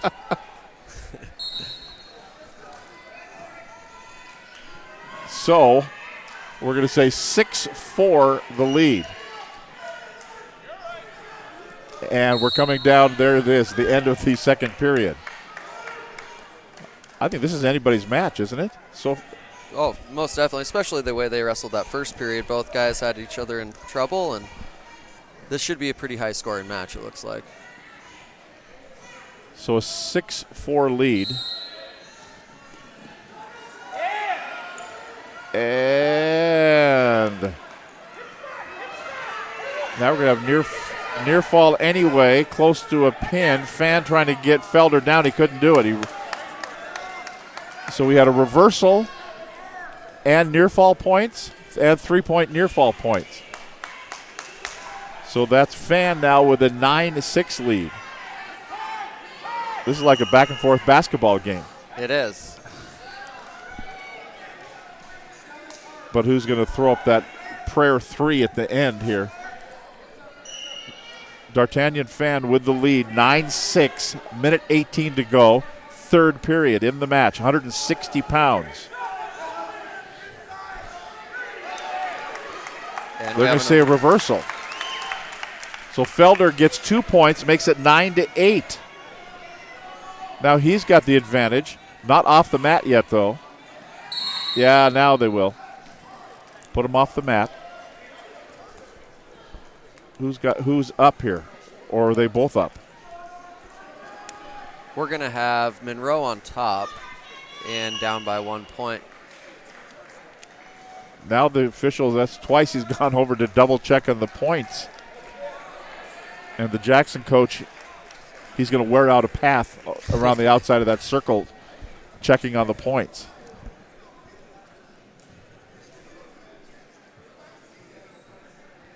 There's And the score is right. The score is right here, and both wrestlers were in bounds. Yeah. Over on the side, I'm not quite sure what he's discussing with the official. When you walk in the gym, there's 2 jobs you never want. If somebody asks you to run the 30-second or 35-second shot clock at a basketball game, say no. No speak English. And the other, I think, is a wrestling scorer.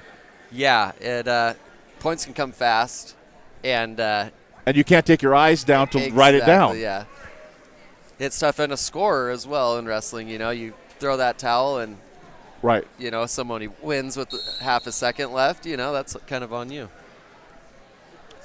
So a 9-8 lead for D'Artagnan Fan out of Jackson. Rory Felder with 47 seconds to go, down by 1 from Monroe. No points here, 39 seconds. Can Felder get a point and tie it up? Can he get 2 points and win it in the final 30 seconds? And they're going to say a 1-point escape for Fan. He's up 10-8. So Felder looking for a 2-point takedown to tie it up. Final 20 seconds to go. It's not going to happen. That's going to be a 2-point takedown the other way. It's up to 12-8. Fan from Jackson, 12 seconds to go. He can just hold him there. And it'll be D'Artagnan Fan, 3, 2, 1. And that is it. D'Artagnan Fan. The name of the tournament, anyway. D'Artagnan's you gotta love the name, and he gets the win over Rory Felder out of Monroe. Final of 12-8, and we're going to have the presentation now to the 152-pounders. That'll be advancing down to the regional tournament at the award stand to our left. 152 pounds. Ricky Krantz out of Glacier Peak won it. He's already sitting on the number 1 block. He's ready to get the award. Ladies and gentlemen, if you'll direct your attention to the podium for our 152-pound medals.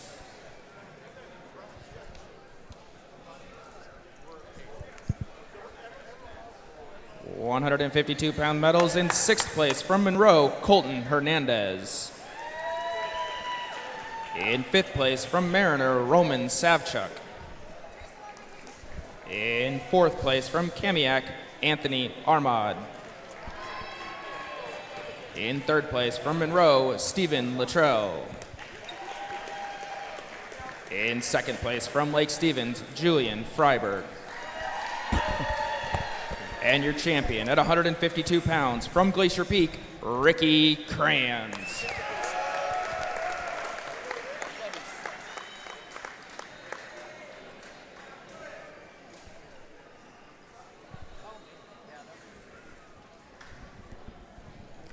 I'm going to have Todd Elvig on the little kid here. Ladies and gentlemen, Burke Barnes from about 20 years ago, right? It is. That you? That was me at the tournament for sure. He's been running around here all day wrestling anyone who would put their hands on him, and that was me for sure. Kid, run the other way, or you'll be like this guy. Right? Exactly. But you mentioned the guys that were wrestling for your dad were your heroes, right? Oh, big time, yeah. And wrestling is neat for that reason. It's an intimate sport all the way around. We see the people in the way of the right. podium thing, right? The fans are close. There's people running around everywhere. And I like that. I like that community feel, of wrestling. So here we go into the 170-pounders.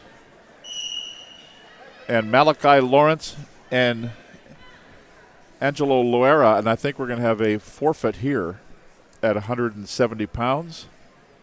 We saw Malachi Lawrence limping around a little bit earlier, and it looks like he's going to forfeit to Angelo Loera, making him the number 1 seed going into next weekend. But the wrestler who is being forfeited to still has to put his singlet on, get his hand raised.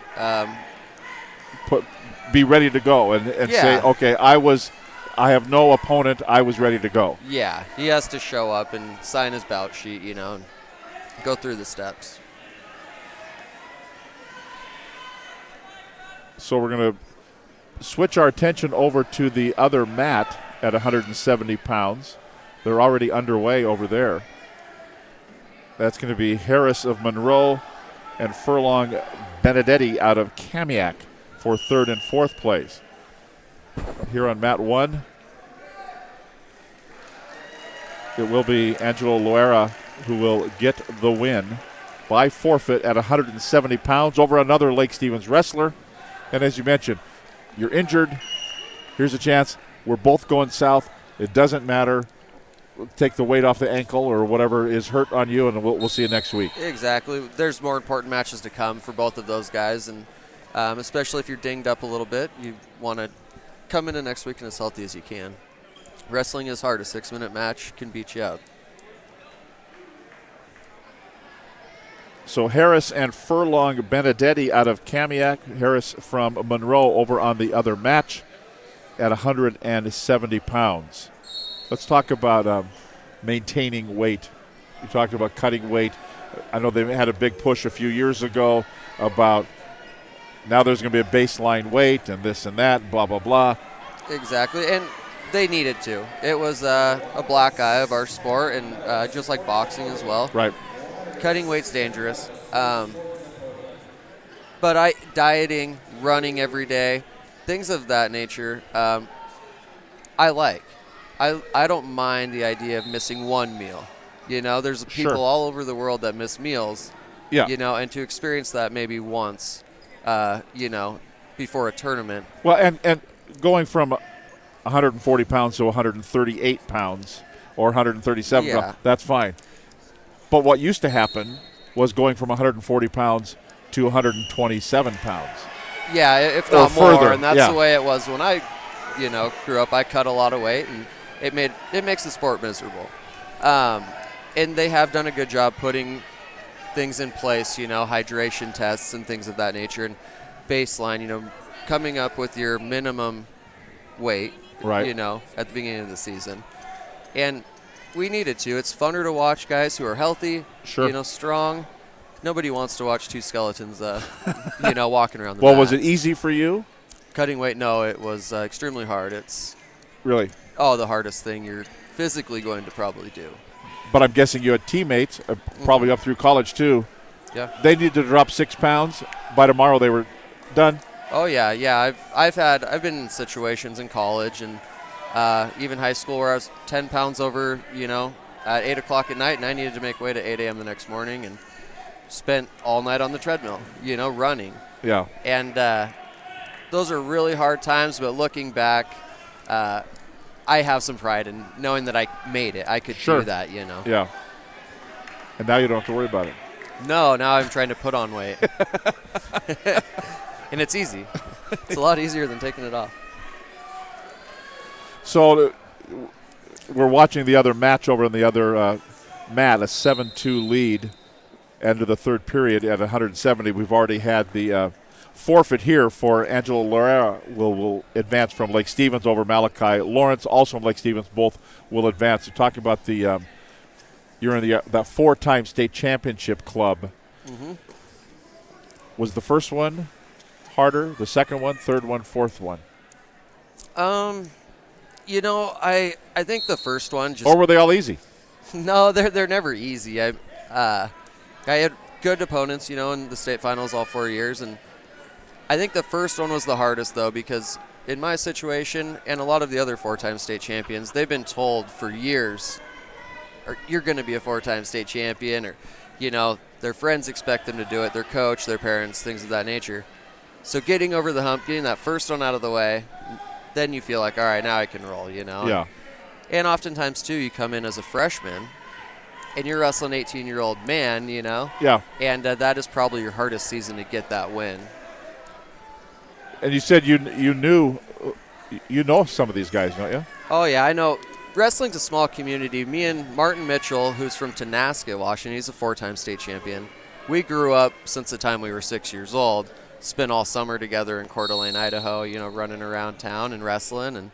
And Derek Garcia, he's from Cedar Woolley, up north. I watched him wrestle as a kid and grow up in the sport, just like Pat Connors watched me.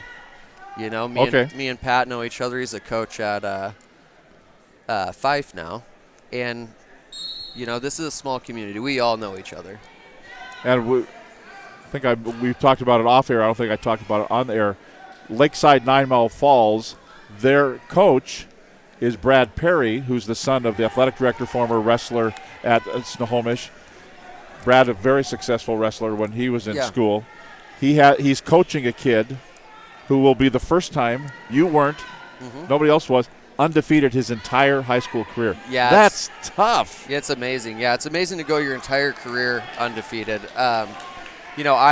I lost to lesser opponents, in high school for many reasons. You're fighting with your girlfriend, you're, feeling sick, you're injured, things of that. It's really hard to make it 4 years. You're looking past the guy? Exactly. And ever one of those for you? Oh, yeah. Yeah, for sure. My junior year, I wrestled a kid from Arlington in the regional finals. I had beat him, I think, by 15 points the weekend before at districts. And I went out and lost that match, to him in the regional finals. And for that exact reason. I was looking past him. I didn't think he could compete with me. And that's why you go out and wrestle the match, right? And coach said, told you. Yep. Yeah, he unfortunately had to go home with my coach. That's right. No, he was actually really good about that stuff. Well, and you talk about it in all sports, and I'm going to guess it woke you up, though, right? Oh, yeah. Yeah, I mean, I was definitely motivated the next weekend at state to. Did you meet him again? I did. We wrestled in state finals, yeah. So I got my revenge. A loss can definitely be motivating. It can also break a guy. You have to take the losses and move on. And now we're going to move on and go to the podium for the 160-pound presentation here. We'll be going to the PA announcer. Ladies and gentlemen, if you'll direct your attention to the podium area for our 160-pounders awards. In 6th place from Glacier Peak, Easton Howe. In 5th place from Mount Vernon, Kenneth Dinu. In 4th place from Mount Vernon, Zachary Cleve. In 3rd place from Kamiak, Warren Hahn. In 2nd place from Monroe, Rory Felder. And your champion at 160 pounds from Jackson, D'Artagnan Fawn.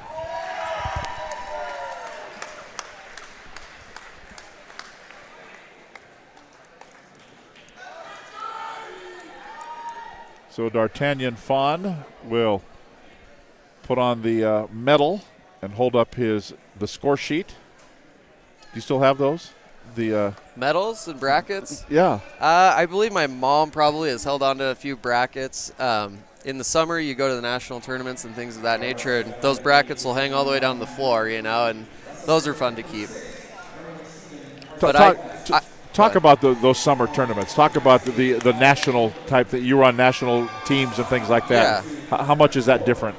The level of competition, at each tournament is going to be higher than a regular high school tournament for the most part. You're going to wrestle more matches. You could go to the national tournament in the summer and have 160 kids in your weight class.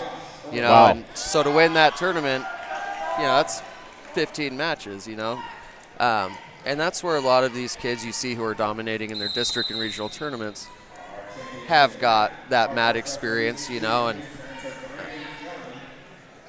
here we go at 182. Josh Erling from Glacier Peak on his home mat. Garrett Miller from Jackson. So neighboring districts, neighboring schools, wrestling here at 182 pounds. The number 1 seed was Josh Erling, 16-11 this year. He finished second this year at Snohomish at the Panther Classic. The number 2 seed is Garrett Miller from Jackson, so the number 1 and number 2 seeds are meeting each other on the mat at 182 pounds. Our presenting sponsor today is Speedway Chevrolet in Monroe. Today's matches on STSPN also brought to you by the Lake Stevens Ace Hardware Store, by G&S Heating and Cooling and Electrical, by McDaniel's Do-It Center, also brought to you by American Family Insurance, and by Monster Energy Drink. Tom Lafferty along with Burke Barnes. Thanks for being with us here on STSPN.com. The 4A District Wrestling Tournament here at Glacier Peak High School. We're watching the 182-pound match between Josh Erling of Glacier Peak and Garrett Miller of Jackson. Miller with a 2-0 lead, coming up on a minute into the first period. Number 1 in the state from Meade High School, Trevor Sen. Adam Holston of Cascade came as the number 11 wrestler. But I think, did he move weight? We talked about Holston. Yeah, he's going to wrestle next. So he's the number 11 at 182, but he's going to wrestle at 195 here in the championship. Adam Holston from Cascade. Yeah, and that's one of those situations where the guy may have outgrown the weight class or looked at the bracket at state and said, I can do better at 195 than 82. Is that where you sit down with coach? Exactly. And you'll go, see, yeah. You'll see, for example, at 170 with Lake Stevens, they have the Angela Lorera, who just won by forfeit, and Malachi Lawrence. Both are ranked in the state. But I think the coach looked at the weight above and the weight below and said, you know what, you're both going to do best here, Right. And for Holston, he may have looked at the 182-pound bracket at the state tournament and said, there's 5 guys there that I can't beat. Right. And there's only 3 at 95. I think I'll move up. So out of bounds they go. 26 seconds to go in the first period. 182 pounds. Josh Erling and Garrett Miller. Miller in the green on the bottom here. In the blue is down to 22 seconds to go in the first period at 182.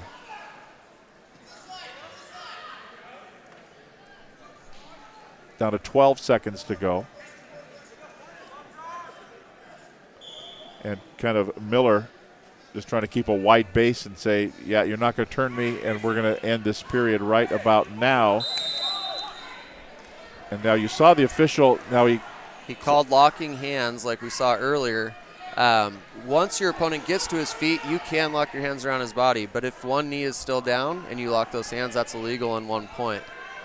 So that awards a point now to Erling. So a 2-1 lead for Miller from Jackson. That's a tough point to give up with half a second left on the clock. Yeah. So Miller looking for some escape points. Erling. So we saw there it was Miller's choice to take top, bottom, or neutral, and he chose top, which is actually rare in wrestling. Usually you're going to take that bottom position to get your 1-point escape. So a 3-1 lead now.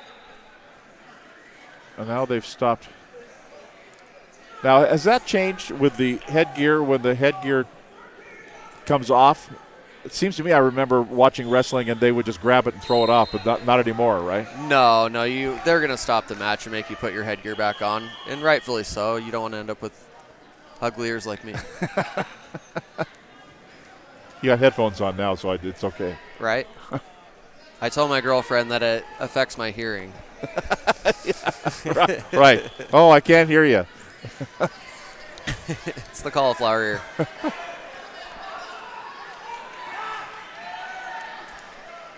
So here's a spot where Garrett Miller from Jackson, he's tall. He is tall. He's going to need to work here on bottom. He's been close to getting a stall call a couple times here. And he is out of bounds. Out of bounds, and Erling with the 5-1 lead.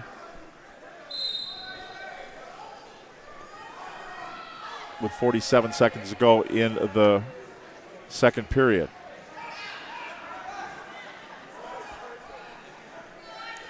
Now Erling gets the advantage. Josh Erling from Glacier Peak, Garrett Miller from Jackson.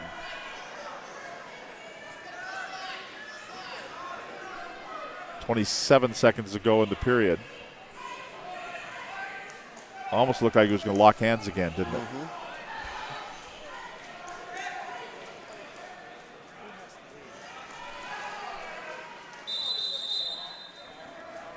And that's a good call by the official. That was 1 point.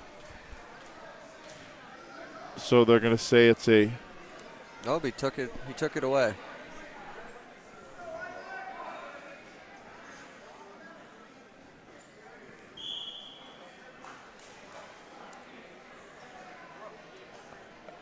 I'm confused on the score, by the way, just so you know. Yes. And I think a lot of people are.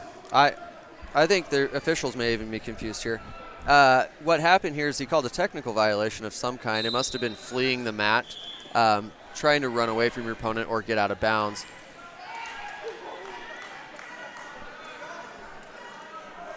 Because we did not see it escape there. And you saw the Glacier Peak coach running over. He was confused as well.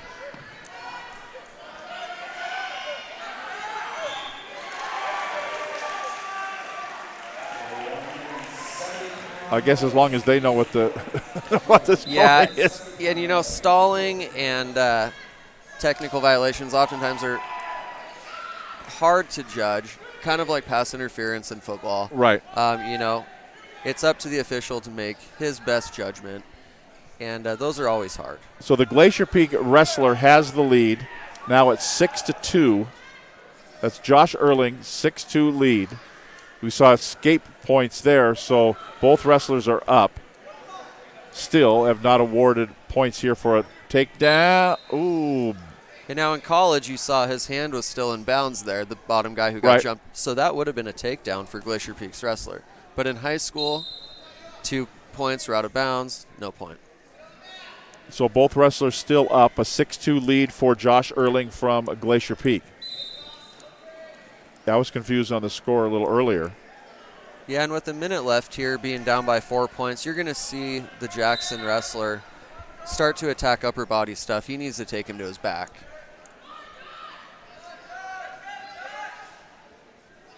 Thought he was going there, but he didn't. 1 minute to go in the third period. Both wrestlers still up. And now Erling from Glacier Peak can just kind of ride it out here with the final 45 seconds.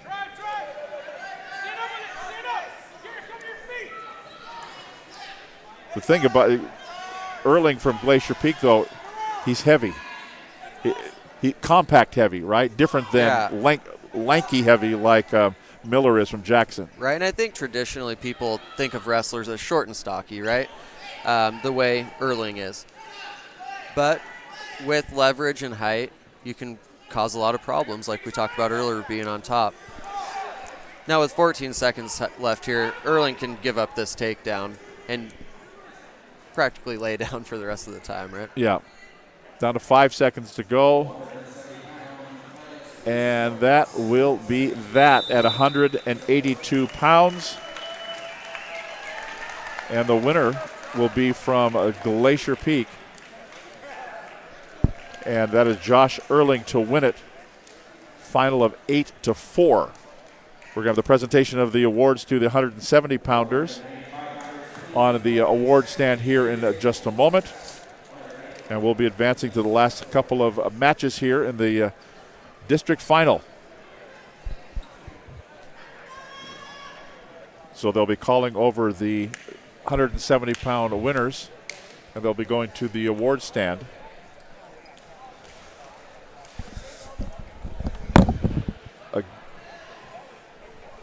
Again, 1 and 2 and 3 and 4 will all advance to the regional tournament next week down at Todd Beamer High School in Federal Way. Ladies and gentlemen, if you'll direct your attention to the podium area for 170-pound medalists.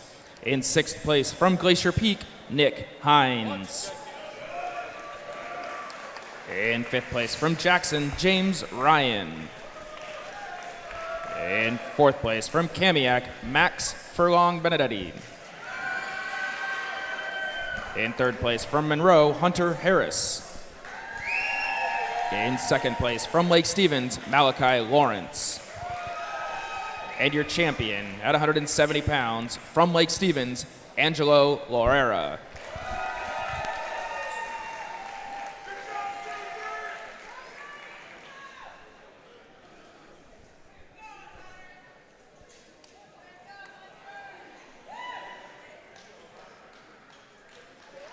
Angelo Loera will go as the number 1 seed. He likes his hat and his shades.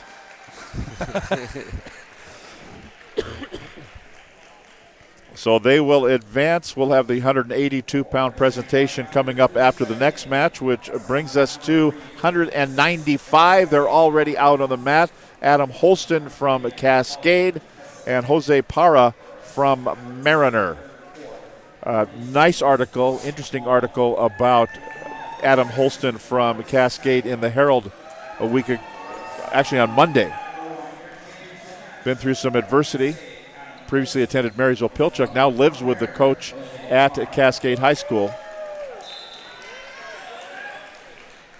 As there's been a lot of adversity, and we kind of talked about it off air, in the aftermath of the school shooting from a few years ago, we're still seeing the effects of this on kids from Marysville-Pilchuck. We are, and I think that we're seeing a couple kids here at the tournament today who have positively moved forward, and which is awesome to see. You know, they've fought through that and are here today competing and, you know, acting as normal kids.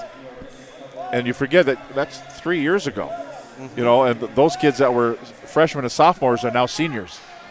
Yeah, exactly. And here they are, and life continues. It does. Life goes on. It does, and they've done a good job at that. They're still competing in sports. They're involved in things. Adam Holston gets a 2-point takedown and has a 2-0 lead 40 seconds in to the first period. The number 1 wrestler at 195 in the state is Kiona Gill from Tahoma. The number 1 seed coming in was Adam Holston. It says in the other seed info, beat everyone in Wesco 4A this year. Comes in at 24-5. You have some near fall points here, and Holston with a 2-point lead anyway. You got to figure it's going to be 5 here momentarily. The referee right down there. Yeah, and that's a long time to stay on your back there. It's one thing to fight off your back for 15, 20 seconds, but for a minute and a half, that's a pretty tall order. There's a pin. Adam Holston in the first period, 38.5 seconds to go, and Adam Holston from Cascade will advance, and he gets the win by pin. And so if you have a chance to go online, read the article by Doug Flanagan of the Herald. Through Adversity is how it was titled. And now we're going to go over and take a look at the other mat here at 195 pounds. And that is Hall of Lake Stevens and Chapel of Jackson doing battle at 195 for third and fourth place. Talk about the, can't remember what we talked about before we went on the air and after we've been on the air. The difference between, we did talk about the team aspect, the individual aspect. Wrestling's an individual sport. It is. It is an individual sport. But for a lot of people, you're so close with your teammates in wrestling because you are physically fighting each other every day. You're cutting weight together. You're going through adversity together. So you become close. And for me, I cared about that team title sometimes more than the individual one. Really? Yeah. It's fun to succeed, but you want to succeed with your friends. Sure. In anything in life, yep. right? And so it's pretty special if you're able to win as an individual and have your team come through and win a team title. But at the end of the day, it is an individual sport. If you wrestle your teammate, you want to beat that guy. Elijah Humbard. In fifth place, from Lake Stevens, Carson West. In fourth place, from Monroe, Isaac Cirillo. In third place, from Mariner, Austin Cater. In second place, from Jackson, Garrett Miller. And your 182-pound champion, from Glacier Peak, Josh Erling.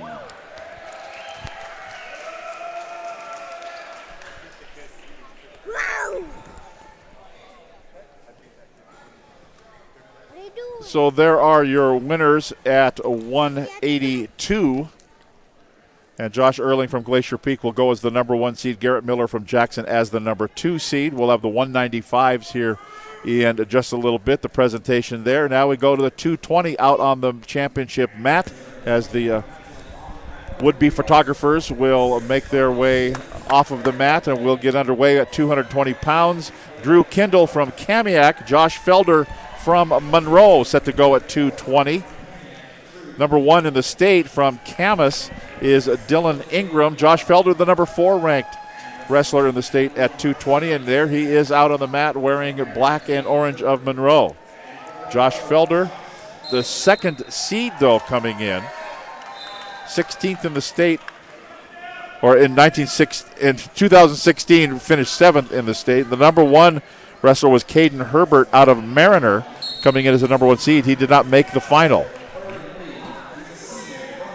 Herbert, that's where we are, 220? Mm-hmm. Oh, maybe I have the wrong. Yep, Herbert is in the finals wrestling Felder, okay. Right now. So we have the 1 and 2 seeded guys the way it should be. Caden Herbert. I think when we were writing those down beforehand, I wrote the wrong name. Yeah, and both of these guys are staying low at the beginning of this match, kind of feeling each other out. So Mariners' Caden Herbert in the black and blue, and he's down on one knee there. For Monroe, Josh Felder. Yet to have points awarded, 50 seconds in. They're going to say a stall warning there. And yet to have 2-point takedown for Herbert. And then it's going to have some near fall points as well. As the referee right down on the mat, looking to see if he can see a pin. Okay, admit it. How many times have you kicked a referee in the head? Never. If I was on my back, that probably wouldn't have been a bad idea, but I can't remember a time kicking one. I'm guessing you've seen them kicked, though. I have, yeah. They once in a while will get in between, the wrestling, and it can be a dangerous thing, especially for a referee that size. Those are big kids out there. So Caden Herbert with a 5-1 lead over Josh Felder of Monroe. Herbert out of Mariner. At 220 pounds. These are two I'll be surprised if Mariner doesn't get out of this round with another stall call. Down to 2 seconds. They won't get it here because there's only 2 seconds to go. There you go. End of the first period. A 5-1 lead for Caden Herbert from Mariner.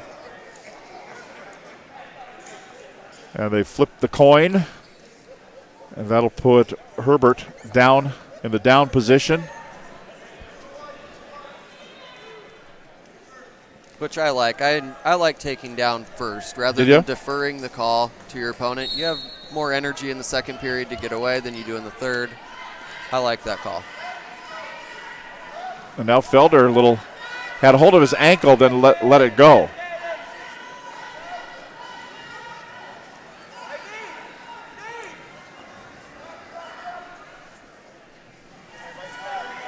These are a couple of big guys, aren't they? They are big kids. You talked about wrestler being kind of short and stocky, but these guys are pretty tall and stocky. Yeah, they aren't.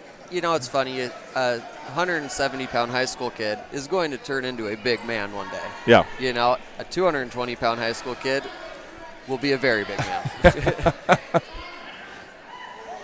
The baby face can trick you. You know? Right. Yeah, you see that in football. You see NFL guys that were just big fat linemen. Then you see them when they're on ESPN and they're 170 pounds and they're really they just had to carry that much weight. Exactly, yeah. For lifestyle and health, they have to get rid of that weight, but you'll see the heavyweights tonight who weigh upwards of 300 pounds, but it can be deceiving because they do look young. Right. 45 seconds to go in the second period. A 6-3 lead for Caden Herbert from Mariner over Josh Felder from Monroe. That's a locking hands call right there. That's a good call. So that's 1 point, right? It is. And so you saw the referee there. He made the call, but he didn't blow the whistle. He gave the bottom man the opportunity. It's almost like a free play in football. When you draw the defense off sides, you still allow the quarterback to have that play. And that's what we saw there. Guy on top locked his hands. The bottom man was allowed to escape still. So a 7-3 lead for Herbert.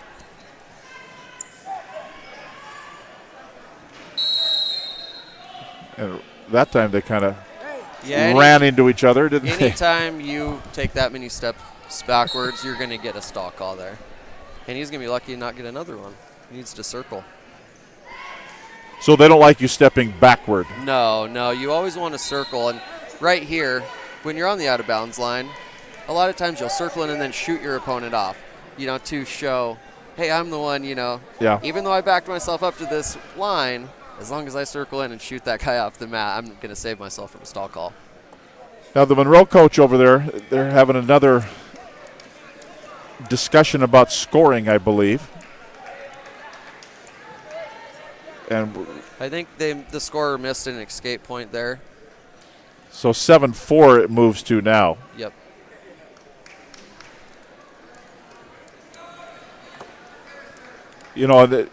So you've got the official score over on the bench, but the referee's got to kind of keep a track in his mind too what the score is. Yeah, he should definitely know what the score is, and as well as the assistant. And probably as play goes on, you're thinking, okay, I'm going to have to explain this here in a minute. Yeah, exactly. Right. And sometimes you'll see, and you see it in basketball, you see it in baseball, you see it in football, the official will talk to the other official. Here's what I saw. I saw this, this, and this. Is that how you saw it? Yes, I did. Okay, I'm going to give 1 point here. I'm going to give 2 points here. Yeah. Okay. Exactly. And we saw the assistant official step in earlier tonight and make a locking hands call there. Right, because he had a different view. He had a better view, exactly. And wrestling can be difficult to see. There's a lot of space to cover for one guy.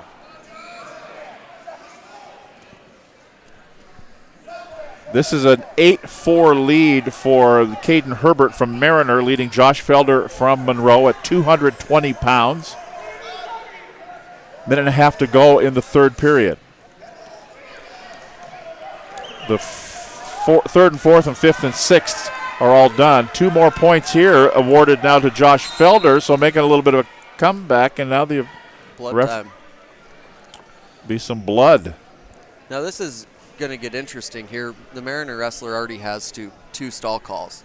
Yeah. If he lays on bottom without trying to get an escape, he could get called for another one, and that will be, after his second one, it'll be 2 points, which would tie this matchup. So he's going to have to work. Run me by that again. So, 1 stall call is just a warning. Warning. Your second one's a point. Third one's a point. Your fourth one is 2 points. We still have 1:14 here, plenty of time to get 2 more stall calls. He's going to have to get to his feet and work, which will provide the Monroe wrestler a chance to win this match. How long is a stall? Is there a set time? Is it 10 seconds? Is it 8 seconds? Or is it judgment of the official? It's judgment of the official.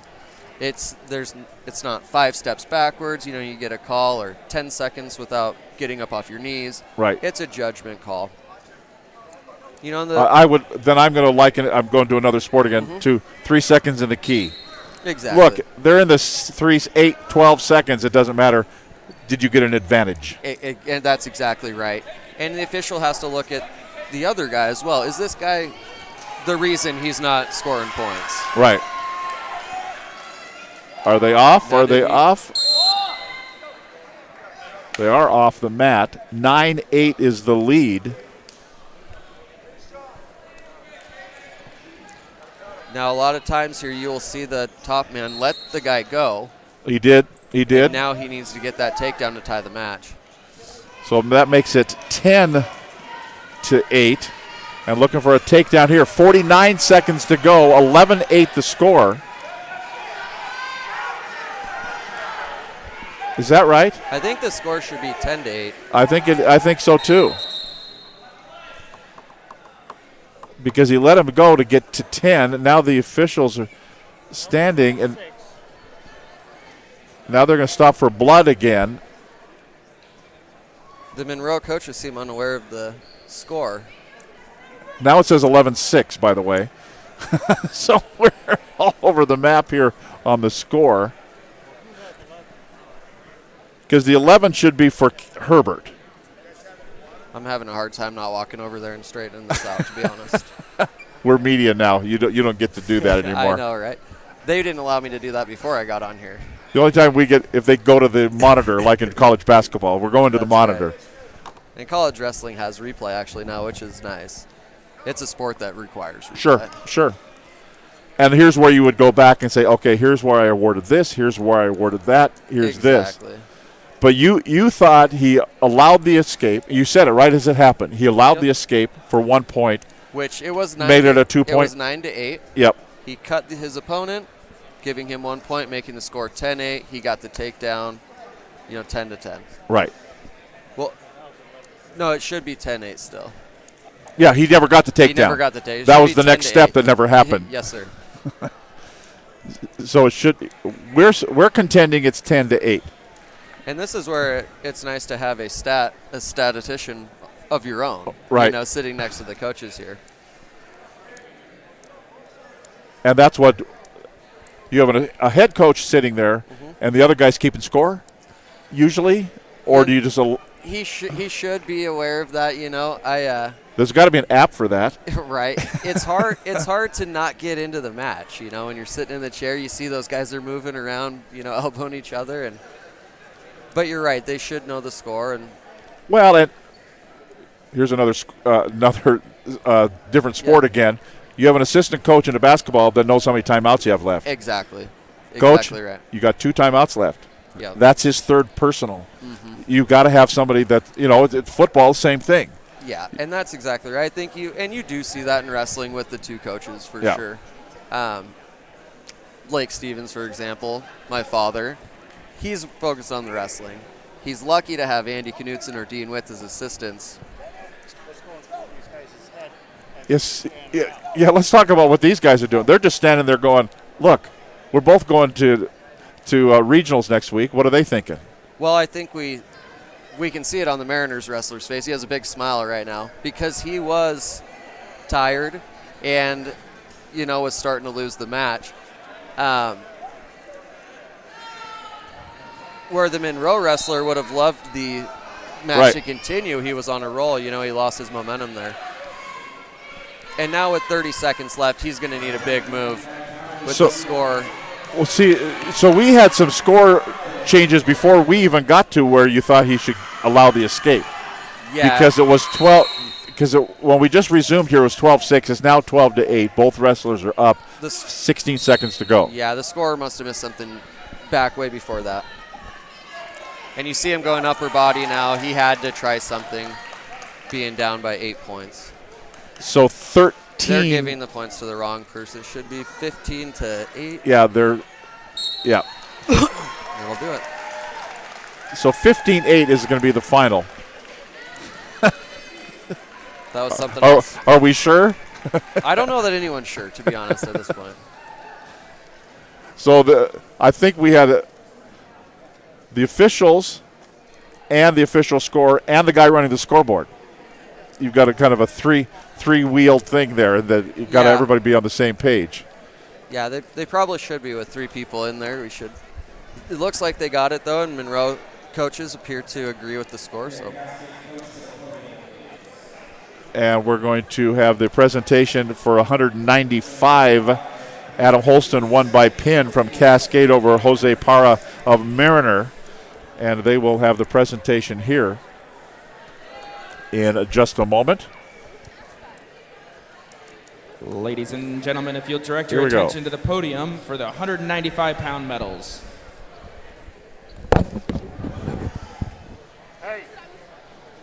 195 in 6th place from Kamiak, Dalton Pesic. Hey, grab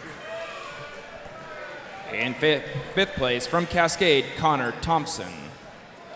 In 4th place from Lake Stevens, Wyatt Hall. In 3rd place from Jackson, DeMarcus Chappell. In 2nd place from Mariner, Jose Parra. And your champion at 195 pounds from Cascade, Adam Holston.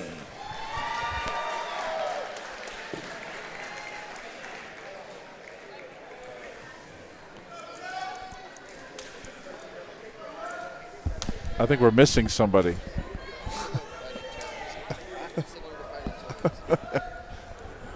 Yeah, we're herding cats trying to get wrestlers out of the way of the camera. We want to get everybody. Grandma and Grandpa got to see him. Mm-hmm. So the presentation there at 195, and Adam Holston will get the ribbon, and he gets it from his coach.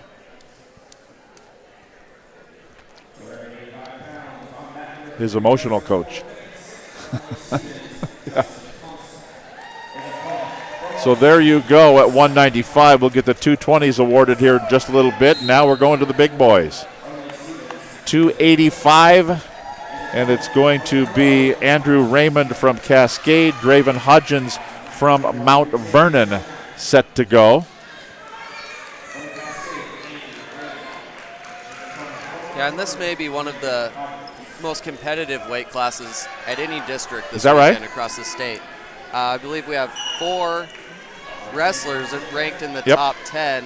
Yeah, Andrew Raymond, who we're going to see, is at number 3. Thomas Steeler from Monroe is number 8. Number 5 is Draven Hodgins from Mount Vernon, who we're going to see, and Dylan Hutchinson from Lake Stevens is number 10 in the state. Yeah, and I would be surprised if there's another weight class anywhere in the state this weekend that had that many ranked guys wrestling. And going on over on the other mat here in the 285s, Hutchinson and Steeler. So the aforementioned wrestlers are going for 3rd and 4th places. Here it's Andrew Raymond, Draven Hodgins. No points awarded yet.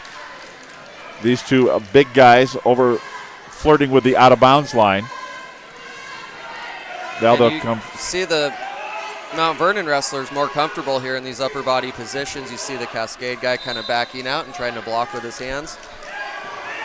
Now he puts down the ankle and the 2-point takedown for Draven Hodgins out of Mount Vernon. And although they're seated pretty close, this would be a big upset if Hodgins could come through with the win. Raymond was at the state a year ago. Hodgins coming in, finished first at the Mariner, at the Paul Ryman, at the Everett Classic, Linden here in 2017. State participant a year ago. First in Wesco a year ago. Second in regionals a year ago. So Hodgins, pretty accomplished wrestler. Yeah, and both of these kids are big, but I think Raymond is definitely the bigger of the two.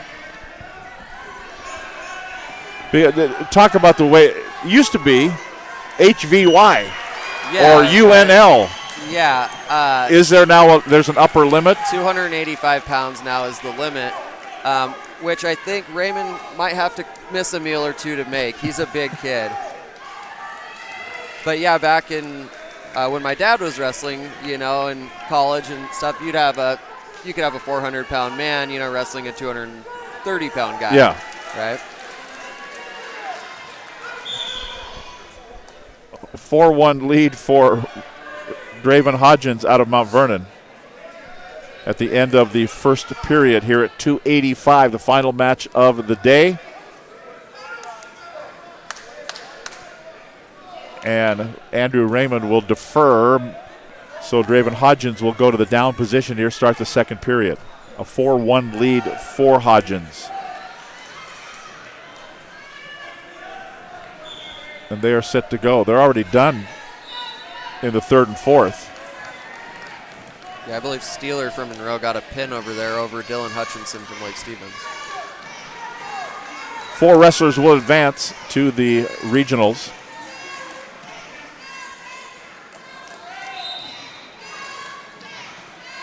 This is the weight, though. You don't see a lot of guys picking up the other guy. No, definitely not like the 106s and the 113s. Exactly, right? Because if you pick him up, you're picking up something. Yeah, these guys don't move around as fast. They don't use as many moves probably as those guys at 106 pounds. But when they do score, it's fun to watch. 2 300-pound guys flying through the air is pretty exciting. Did you ever, just for fun, just wrestle the big guys? In practice, yeah. I'm guessing. Yeah, for sure. Yeah, I up until a couple of years ago, I used to wrestle with our heavyweights and things of that nature, and it's just really hard on your back, really hard on your back. And I'm a small guy; I can't be wrestling guys this big.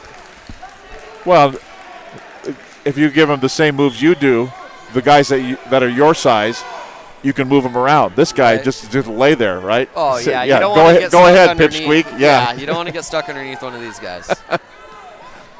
5-1 lead for Draven Hodgins from Mount Vernon, leading Andrew Raymond from Cascade.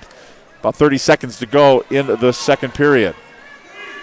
We'll wrap up our day with the presentations to the 220s and the 285s, and that will be that in the 4A Northwest District, Wesco 4A District Tournament. And these guys are going to wrestle the next 2 weekends possibly, and as a coach and as a wrestler, you got to start thinking about that too. What can I use next weekend, that I didn't use this weekend, or what do I need to do to stop, scoring? So that will happen as well. There's the end of the second period. That'll happen like in other sports. We're not going to show that double reverse. Exactly. In the game against Stanwood. Yeah, exactly. Last week, because I'll use it in the first round of the playoffs. Exactly. And, they can go back and look at this film, and say, I'm not going upper body with that guy again. I gave up 4 points in the first round, right? Right. How am I going to stop him from tying me up? Which is hard to do as a heavyweight because most of the wrestling occurs chest to chest, hands on each other. Right.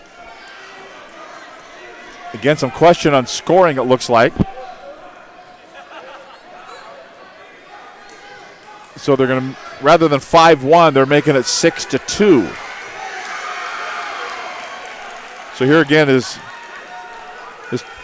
Burke to tell us exactly what's. you don't know.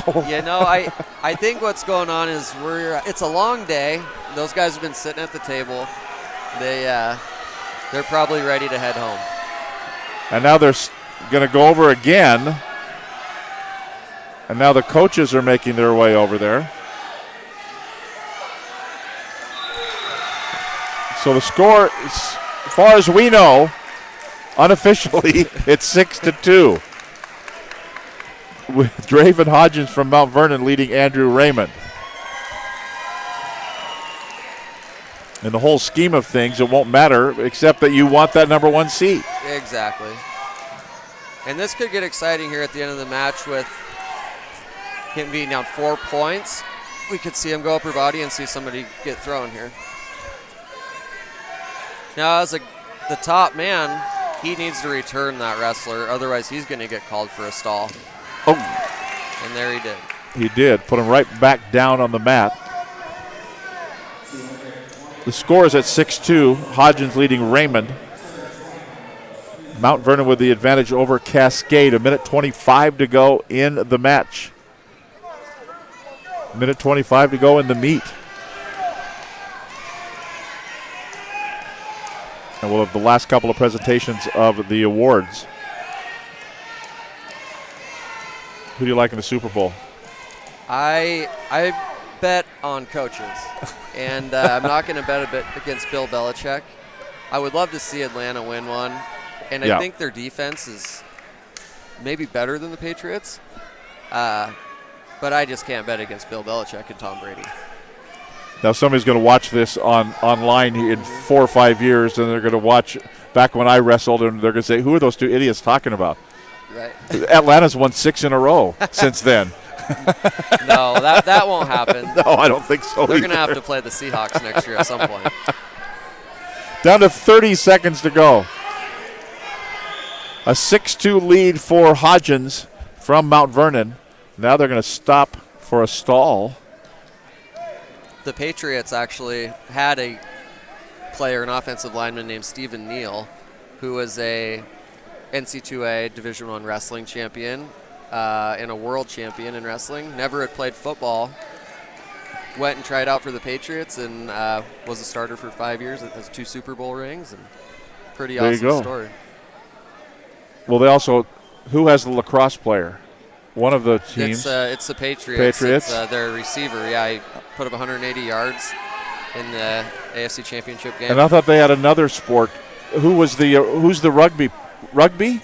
There was a rugby player. I don't know if he got picked up, though, by any teams. Okay. There was a rugby guy that I thought it was the Patriots. Left the Patriots and went to the Olympics. Oh, maybe so. I know that Bill Belichick, he'll pick him off the scrap heap, won't he? Yeah. And that'll do it. That will do it, and it will be Mount Vernon's Draven Hodgins winning it over Andrew Raymond of Cascade, final of 6-3. We're going to have the presentation of the final 2 awards, and we will wrap it up here. So, Burke, thanks very much. Thank you. It was good times. You bet. You bet. We had a good time tonight. We're going to get the final 2 awards before we sign off here. Burke is going to head out, and we will be set to go.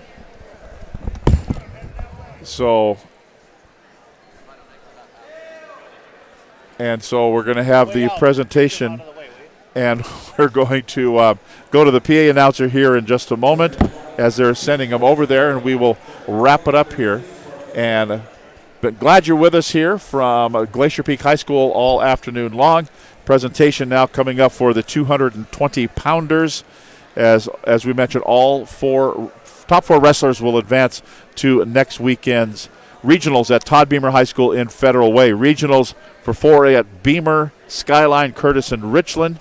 3A's. Ladies and gentlemen, if you'll direct your attention to the podium area for our 220-pound medals. In 6th place from Lake Stevens, Devin Kylani. In 5th place from Lake Stevens, David Waldunchuk. In 4th place from Kamiak, Drew Kindle. In 3rd place from Jackson, Jose Vieira. In 2nd place from Monroe, Josh Felder. And your champion at 220 pounds from Mariner, Caden Herbert.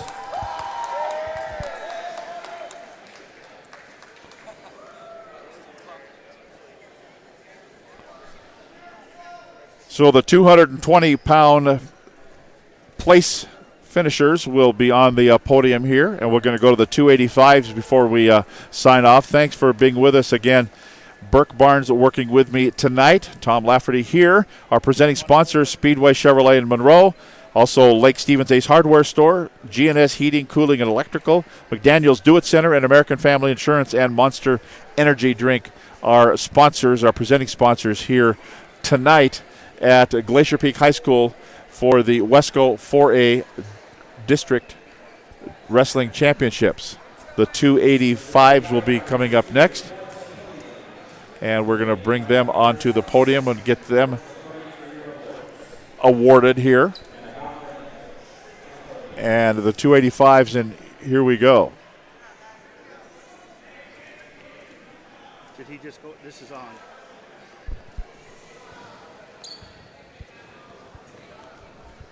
We're going to get the PA announcer here in just a moment.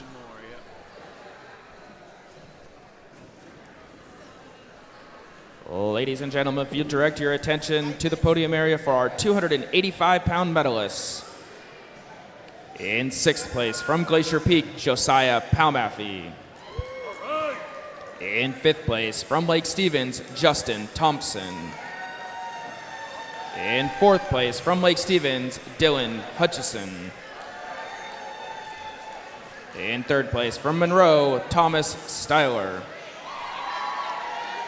In 2nd place from Cascade, Andrew Raymond. And your champion at 285 pounds from Mount Vernon, Draven Hodgins.